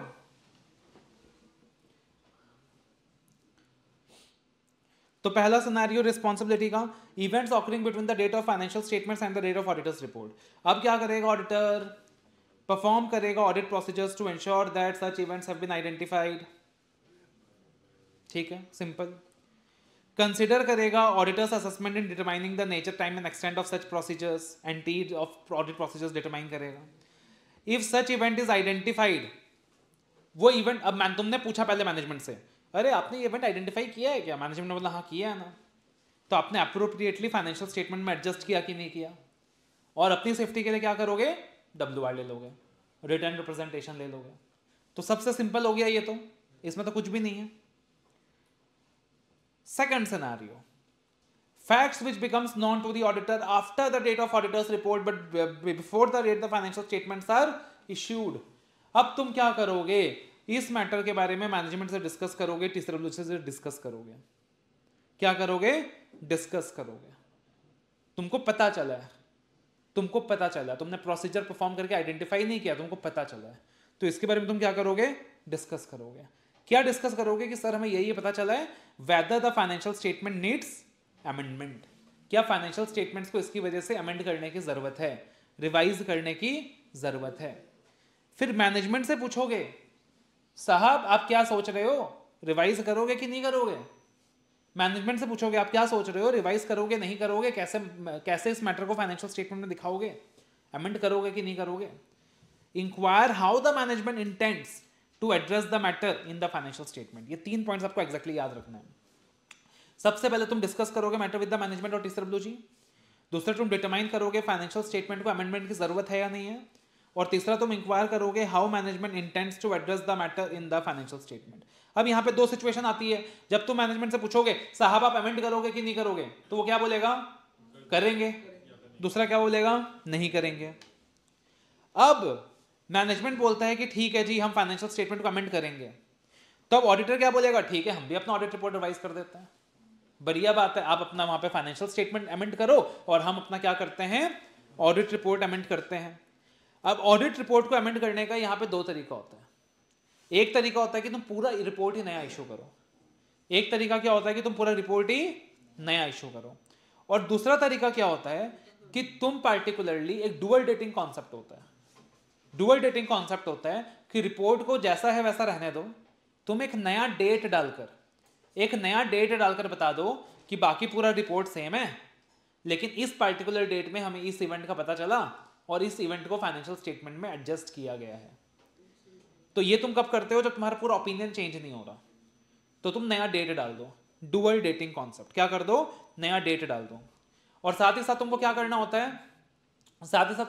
होता है, members of financial statement को भी उस बारे में बताना होता है कि हमारा ऑडिट रिपोर्ट रिवाइज हुआ है। You have to inform the members कि हमारा ऑडिट रिपोर्ट रिवाइज हुआ है, ठीक है। अगर डेट डाल दी एडिशनली तब तो कोई दिक्कत ही नहीं है, ठीक है, लेकिन साथ में तुमको क्या करना है, अब मेंबर्स को रिपोर्ट इन्फॉर्म करना है कि भाई ये एक रिवाइज ऑडिट रिपोर्ट है, तुम नया रिपोर्ट इशू कर रहे हो तो मेंबर्स को बताना पड़ेगा ये एक रिवाइज ऑडिट रिपोर्ट है। कहां बताओगे ऑडिट रिपोर्ट में, किस जगह पे बताओगे, कौन सा जगह है, यस EOM या OM पैरा 706। तो either amend the audit report to include an additional date restricted to the amendment, इस एडिशनल डेट में क्या करोगे, सिर्फ अमेंडमेंट के बारे में बताओगे, और provide a new amended report, या फिर नया रिपोर्ट इशू कर दोगे और नया रिपोर्ट में EOM या OM पैरा में बता दोगे ये एक नया रिपोर्ट है। सिंपल सी चीज है। तो मैनेजमेंट अमेंड करने को मान जाती है तो हमारा सिचुएशन, हमारा रिस्पॉन्सिबिलिटी बहुत ईजी हो गई, हमारे लिए कहानी बहुत ही सिंपल हो गई। अब हम क्या करेंगे, खुद अमेंड कर देंगे अपने रिपोर्ट को, एडिशनल डेट इंसर्ट करके, या नया रिपोर्ट इशू कर देंगे including the statement in the OM para. अगर मैनेजमेंट बोलता है कि सर हम फाइनेंशियल स्टेटमेंट मॉडिफाई नहीं करेंगे, इसका मतलब मैनेजमेंट FRF को फॉलो नहीं कर रहा। AS4 के हिसाब से यहां तो मैनेजमेंट को इवेंट एडजस्ट करना चाहिए था, बट मैनेजमेंट तो अमेंड नहीं कर रहा, इसका मतलब फाइनेंशियल स्टेटमेंट हो गया मिसलीडिंग, इसका मतलब मुझे करना पड़ेगा रिपोर्ट को मॉडिफाई। लेकिन अब यहां पे दो सिनेरियोज हैं, हो सकता है मैंने ऑडिट रिपोर्ट मैनेजमेंट को दे दी हो सकता है ऑडिट रिपोर्ट मैंने मैनेजमेंट को नहीं दी हो। अगर ऑडिट रिपोर्ट मैंने मैनेजमेंट को नहीं दी है, कोई दिक्कत की बात ही नहीं है, रिपोर्ट को मॉडिफाई करके दे दूंगा, चल तुम अमेंड नहीं करेगा, मेरे पास ही तो ऑडिट रिपोर्ट मॉडिफाई किया, दे दिया। लेकिन अगर ऑडिट रिपोर्ट मैंने मैनेजमेंट को दे दिया और मैनेजमेंट अमेंड कर नहीं रहा, तो अब मैं मैनेजमेंट को क्या बोलूंगा कि देखो तुमको जो मैंने रिपोर्ट दिया है उसमें ना मैंने अनमॉडिफाइड ओपिनियन देके रखा है, लेकिन तुम तो मेरी बात मान नहीं रहे, तुमने तो इवेंट को एडजस्ट नहीं किया, तो अब मुझे तुमको क्या देना पड़ेगा, मॉडिफाइड रिपोर्ट। वो रिपोर्ट गलत है, वो रिपोर्ट को सर्कुलेट मत करियो, गलत हो जाएगा। तो अब मैं क्या करूंगा, मैनेजमेंट से रिक्वेस्ट करूंगा, क्या रिक्वेस्ट करूंगा कि मैं नोटिफाई करूंगा दोस्त चार्ज विद गवर्नेंस को, मैं दोस्त चार्ज विद गवर्नेंस को बताऊंगा कि भैया हमने रिपोर्ट मैनेजमेंट को दे दिया है, आप थर्ड पार्टीज को इश्यू मत करना।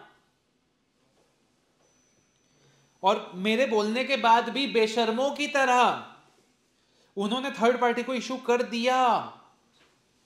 अगर मेरे बोलने के बाद भी बेशर्मों की तरह उन्होंने थर्ड पार्टी को इश्यू कर दिया, तो अब मुझे क्या करना है, एप्रोप्रिएट एक्शन लेना है to prevent reliance on audit report, कि पब्लिक उस पर भरोसा ना करे।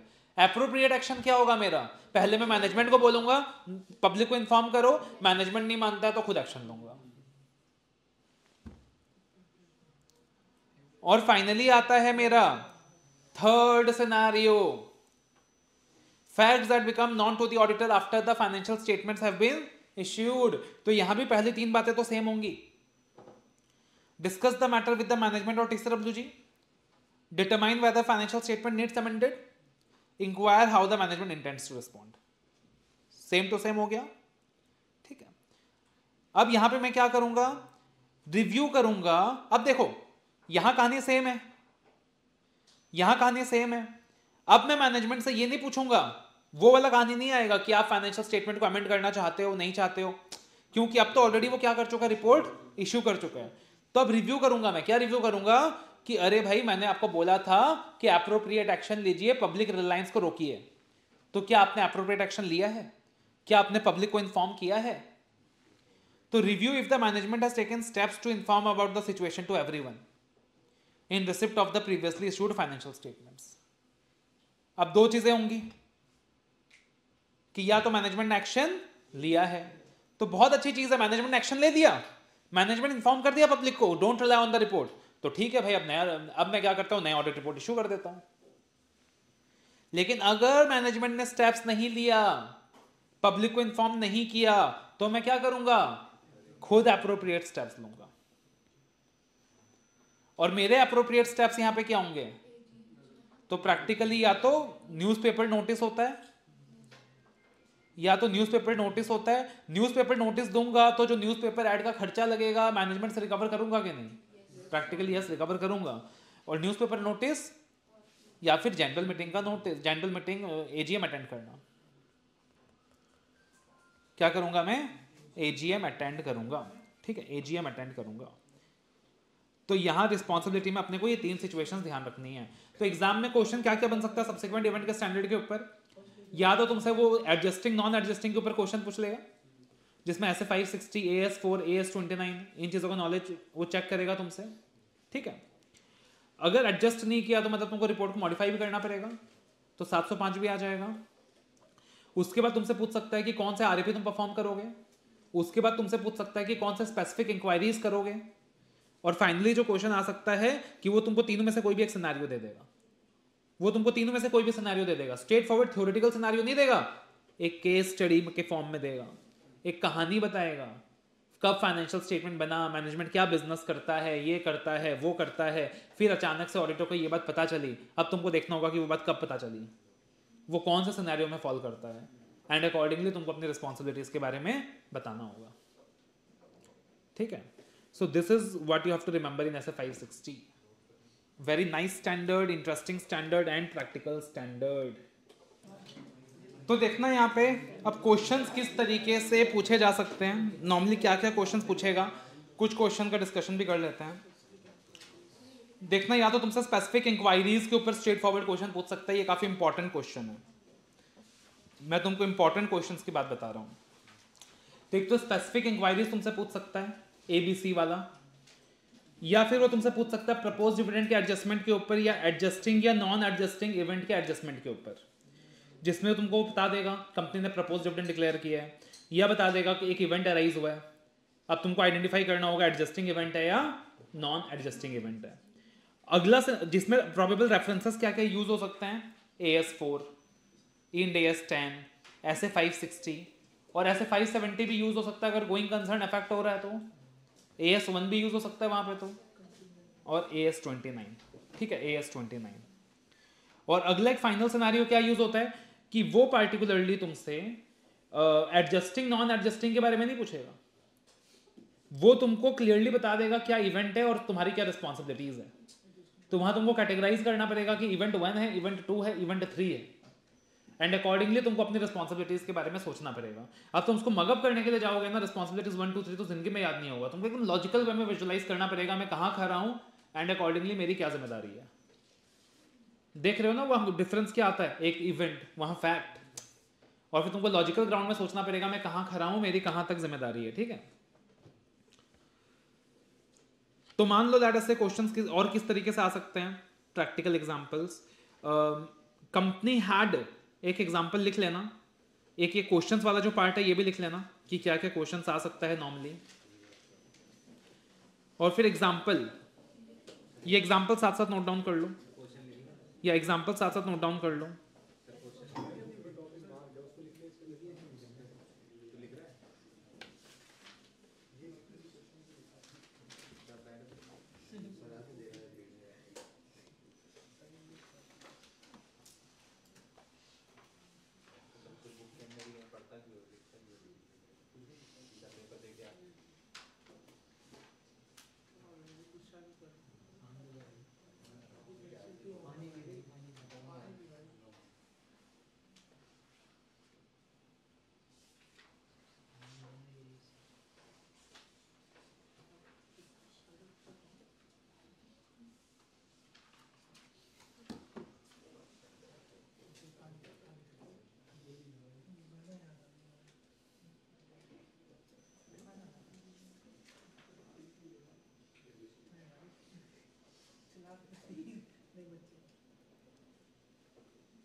मजा आया कि नहीं स्टैंडर्ड करके?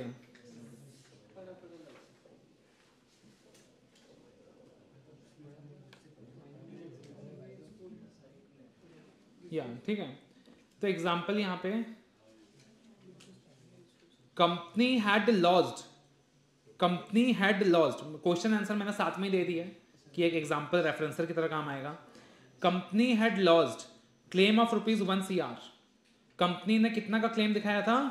1 CR का, and same is reflected as claim receivable in financial statement as on 31 March 2023। तो कंपनी ने क्लेम लॉन्च किया है 1 CR का, and the same is reflected as claim receivable in the financial statement as on 31st March 2023. However, subsequent event occurring have provided evidence that claim was settled for 45 lakhs only. अच्छा, एक particular point उसमें और आएगा, rap में तुम add कर लेना कि पार्टिकुलरली हमने क्या किया, रिस्क आइडेंटिफाई किया, उसके बाद ऑडिट एविडेंस लिया, उसके बाद ऑडिट एविडेंस लिया और फिर हमने WR ऑब्टेन किया। तो however subsequent event occurring had provided evidence that claim was settled for 45 lakhs only. तो हम एविडेंस तो ऑब्टेन करेंगे, करें में एविडेंस मिल गया। तो अब हम क्या देखेंगे कि फाइनेंशियल स्टेटमेंट में क्लेम रिसीवेबल कितना दिखाया हुआ है? 1 CR, जबकि सब्सिक्वेंट इवेंट परफॉर्म करके अपने को क्या एविडेंस मिला कि 45 लाख में सेटल हो गया। तो ये जो फ्रेश इंफॉर्मेशन है, ये जो नया इंफॉर्मेशन है, कंपनी उसे FRF की रिक्वायरमेंट के हिसाब से एडजस्ट कर रही है या नहीं कर रही।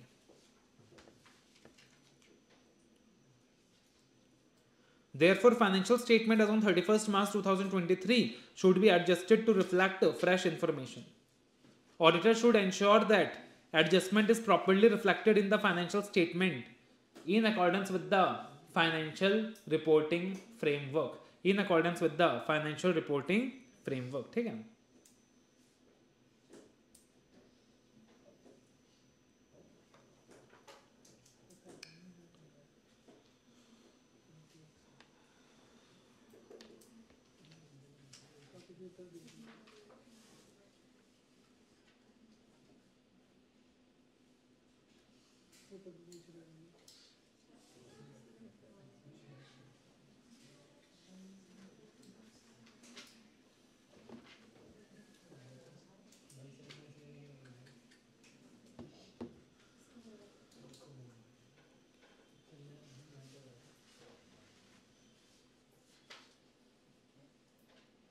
ठीक है,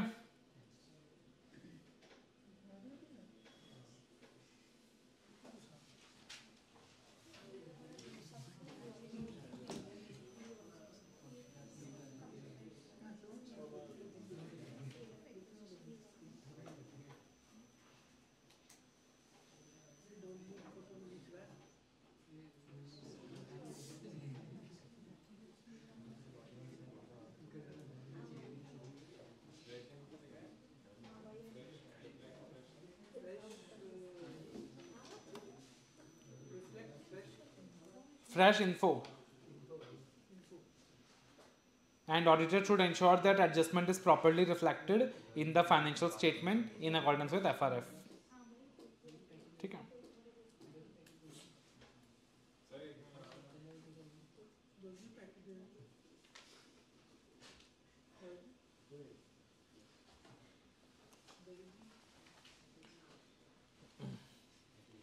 तुमको अभी देख कर लिखने में जितना टाइम लगता है ना, तुमको एग्जाम में बिना देखे याद रख के उसी स्पीड में लिखना पड़ेगा कॉन्टिन्यूअसली, तब जाके तुम अपना पेपर कंप्लीट कर पाओगे।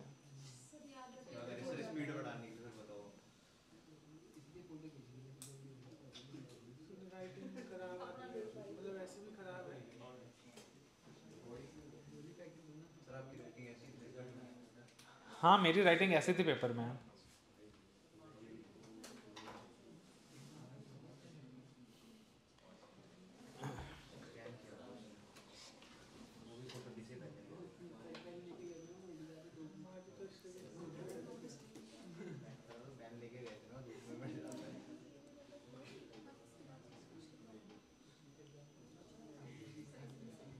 बस मैंने एक चीज़ सीखा था किसी से कि अगर आपकी हैंडराइटिंग खराब हो तो एग्जाम में आप जब लिख रहे हो एक हैबिट बनाओ कि लेटर्स को अलग अलग लिखो, लेटर्स। तो वो हैबिट मैंने स्टार्ट किया था, उससे मुझे बहुत बेनिफिट हुआ था। तो that use to make sure कि मेरे जो वर्ड्स हैं विजिबल है, क्योंकि जब हमारी हैंडराइटिंग खराब होती है क्या होता है कि आप जब कर्सिव राइटिंग यूज़ करते हो, हैंडराइटिंग को जोड़ के लिखते हो, तो कुछ वर्ड समझ में ही नहीं आते हैं। लेकिन उसका बेस्ट तरीका क्या होता है कि आप हैबिट डेवलप करो कि आप वर्ड्स को जोड़ के नहीं लिखोगे, वर्ड्स को अलग अलग लिखोगे।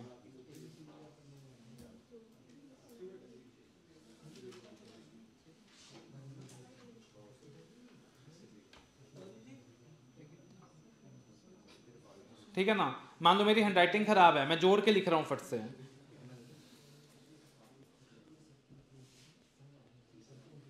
तो कहीं ना कहीं हो सकता है कि मुझे पता ना चले, कोई लेटर स्लैंटिंग चला जाए, ये वो समझ में ना आए। लेकिन मैं अगर ये हैबिट डाल लूं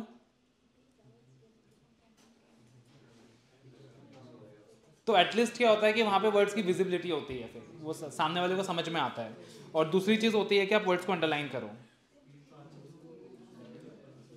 ऑब्वियसली वर्ड्स को सामने सामने लिखना है, सटा कर लिखना है, बट अलग अलग लिखना है, वो कन्वर्सिव पैटर्न यूज नहीं करना है।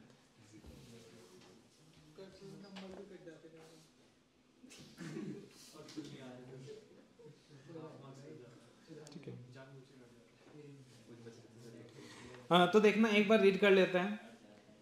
Meaning of subsequent events, events occurring after the balance sheet date but before the date of auditor's report, and includes the fact that have become known to the auditor after the date of auditor's report. Objective क्या है auditor का? Obtain sufficient appropriate audit evidence about whether events occurring between the date of financial statement and the date of auditor's report that require adjustment or disclosure in the financial statements are appropriately reflected in those financial statements, and respond appropriately to the facts that becomes known to the auditor after the date of auditor's report that had they been known to the auditor at that date that may have caused the auditor to amend the auditor's report। क्या क्या matters auditor को inquiry करनी है? तो यहाँ sequencing अलग है, तो स्टडी मैट का सिक्वेंस है, मैंने तुमको याद कराने के हिसाब से डिवाइड करवा दिया। Whether new commitments, borrowings or guarantees have been entered, whether sales or acquisition of assets have occurred, whether there have been increase in capital or issuance of debt instrument, whether any asset have been appropriated by the government or destroyed, whether there have been any development regarding contingencies, whether any unusual accounting estimates are made, whether any events have occurred that is likely to bring into question the appropriateness of accounting policies, whether any event that have occurred that are relevant to the measurement of estimates or provisions, whether any events have occurred that are relevant to the recoverability of asset, जैसे कि bad debt। types of subsequent events, तो accordingly यहाँ describe किया हुआ है types of subsequent events, ठीक है, adjusting, non-adjusting। audit procedures related to events occurring between the date of financial statement and the date of auditor's report। तो normally जब financial statement and auditors report के date की बात करें तो क्या क्या ऑडिटर करेगा? सबसे पहले ऑडिट प्रोसीजर्स परफॉर्म करेगा और उस दौरान जो इवेंट्स हुए हैं वो एडजस्टेड है कि नहीं है उसका एविडेंस ऑब्टेन करेगा, वो एडजस्ट हुआ है कि नहीं उसका सफिशिएंट एप्रोप्रिएट एविडेंस ऑब्टेन करेगा। और वो क्या करेगा? अब देखो ऑडिटर ने क्या करनी है, between the date of financial statement and the date of auditor's report, ये जो इवेंट्स हैं ये देखना है कि इवेंट्स प्रॉपर्ली एडजस्ट हुआ है कि नहीं एफआरएफ के हिसाब से। तो उसके रिगार्डिंग उसने क्या करना है? एविडेंस लेना है। और एविडेंस लेने के लिए उसने क्या परफॉर्म करना है? Audit procedures. एविडेंस लेने के लिए उसने क्या परफॉर्म करना है? Audit procedures. तो ऑडिटर क्या करेगा? पहले तो रिस्क असेसमेंट प्रोसीजर्स परफॉर्म करेगा in determining the nature, time, extent of such procedures. Auditor क्या करेगा? सबसे पहले रिस्क असेसमेंट प्रोसीजर्स परफॉर्म करेगा to determine the nature, time and extent of audit procedures, कि मेरे को कितना प्रोसीजर्स परफॉर्म करने की नीड है टू ऑब्टेन एविडेंसेस। तो यानी कि ये जितने भी पॉइंट्स हैं ना रैप वाले, understanding, inquiry, reading, interim financial statement वगैरह, ये सारे फर्स्ट इवेंट के कैटेगरी में आएंगे। क्योंकि लॉजिकली समझो सेकंड इवेंट और थर्ड इवेंट के केस में मैं कोई प्रोसीजर परफॉर्म नहीं कर रहा, वो तो मेरे को फैक्ट का पता चल गया, तो मैं वहां कोई प्रोसीजर परफॉर्म ही नहीं कर रहा। अब रैप में क्या क्या चीजें आएंगी? Understanding of management procedures, inquiry, reading minutes, and if minutes are not available then inquiring about the matters discussed, read the latest interim financial statements, and finally अगर वो आइडेंटिफाई कर लेगा तो इंश्योर करेगा कि उसका प्रॉपर रिफ्लेक्शन है कि नहीं। अब ऑडिटर्स रिस्पॉन्सिबिलिटीज क्या क्या है सब्सिक्वेंट इवेंट्स के बारे में? पहला category, auditor's responsibility regarding subsequent events between the date of financial statement and audit report. तो मैं क्या करूंगा? परफॉर्म करूंगा audit procedures to obtain audit evidence, कि जो भी इवेंट्स बीच में हुए हैं उनका एडजस्टमेंट एफआरएफ के हिसाब से हुआ है कि नहीं हुआ। एफआरएफ के हिसाब से उनका एडजस्टमेंट चाहिए कि नहीं चाहिए? अगर एडजस्टमेंट चाहिए तो एडजस्टमेंट हुआ है कि नहीं हुआ। और फाइनली अपनी सेफ्टी के लिए WR, written representation from management और TCWG। और WR में क्या लूंगा कि सारे सब्सिक्वेंट इवेंट्स हमने आपको डिस्क्लोज कर दिए थे और उनका एडजस्टमेंट हमने FRF के हिसाब से कर दिया। Auditor's responsibilities after the date of auditor's report but before the date the financial statements are issued। अब देखना यहां पे पहला सेंटेंस क्या है, no obligation for the auditor to perform any audit procedures regarding the financial statements after the date of auditor's report। वैसे तो report issue करने के बाद ऑडिटर के ऊपर कोई ऑब्लिगेशन नहीं है कि वो फर्दर ऑडिट प्रोसीजर्स परफॉर्म करेगा, लेकिन फिर भी however when after the date of auditor's report but before the date the financial statements are issued if fact becomes known to the auditor, auditor को क्या पता चलता है, फैक्ट पता चलता है कि अगर ऑडिटर को पहले पता चल गया होता तो उसने अपने रिपोर्ट को अमेंड कर दिया होता, तो ऑडिटर क्या करेगा, डिस्कस करेगा मैटर को मैनेजमेंट से और एप्रोप्रिएट TCWG से, डिटरमाइन करेगा whether the financial statement needs amendment and inquire करेगा how management intends to address the matter in the financial statement. अगर मैनेजमेंट अमेंड करता है फाइनेंशियल स्टेटमेंट्स को तो ऑडिटर क्या करेगा, carry out the audit procedures as necessary in that circumstances, क्योंकि management ने अमेंड कर दिया फाइनेंशियल स्टेटमेंट्स को। Review the steps taken by the management, अगर मैनेजमेंट अमेंड कर देता है फाइनेंशियल स्टेटमेंट को, भरोसा क्या करता है, अमेंड कर देता है, तो मैं भी क्या करूंगा, जो भी रेलिवेंट ऑडिट प्रोसीजर्स हैं अब दोबारा से थोड़ा बहुत अगर परफॉर्म करना है परफॉर्म करूंगा, क्योंकि मुझे देखना होगा ना कि मैनेजमेंट ने सचमुच अमेंडमेंट किया है कि नहीं। अब एटलीस्ट मुझे इतना काम तो करना पड़ेगा, मैनेजमेंट ने अमेंडमेंट किया तो मुझे एविडेंस तो लेना होगा कि मैनेजमेंट ने अमेंडमेंट किया कि नहीं, तो carry out the audit procedures necessary, मतलब इसका मतलब है यहाँ पे मैं एविडेंस ऑब्टेन करूंगा, मैं एविडेंस ऑब्टेन करूंगा पे परफॉर्मिंग ऑडिट प्रोसीजर्स कि मैनेजमेंट ने एडजस्टमेंट किया कि नहीं किया।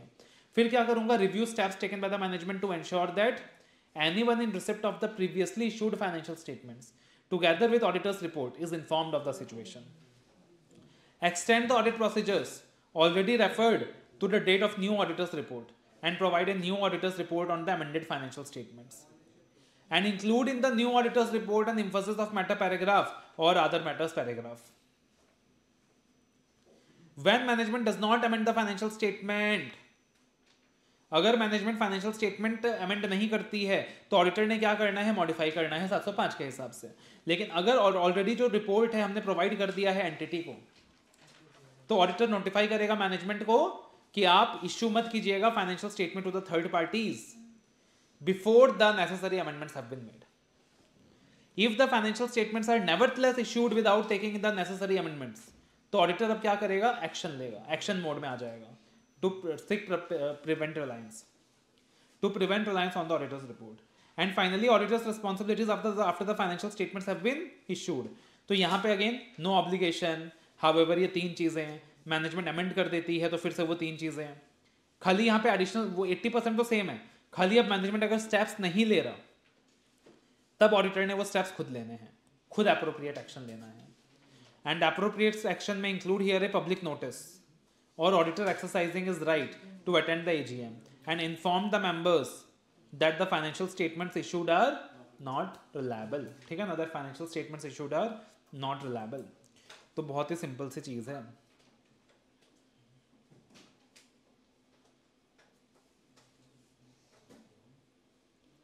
तो ये क्या हो गया अपना ऐसे 560 दैट इज सब्सिक्वेंट इवेंट्स। ठीक है, दैट इज सब्सिक्वेंट इवेंट्स। अभी अपना कल का कौन सा स्टैंडर्ड किया था अपन ने, यस। तो अब अपने को 560 रिवाइज करना है एंड साथ में यस अपना 540 का।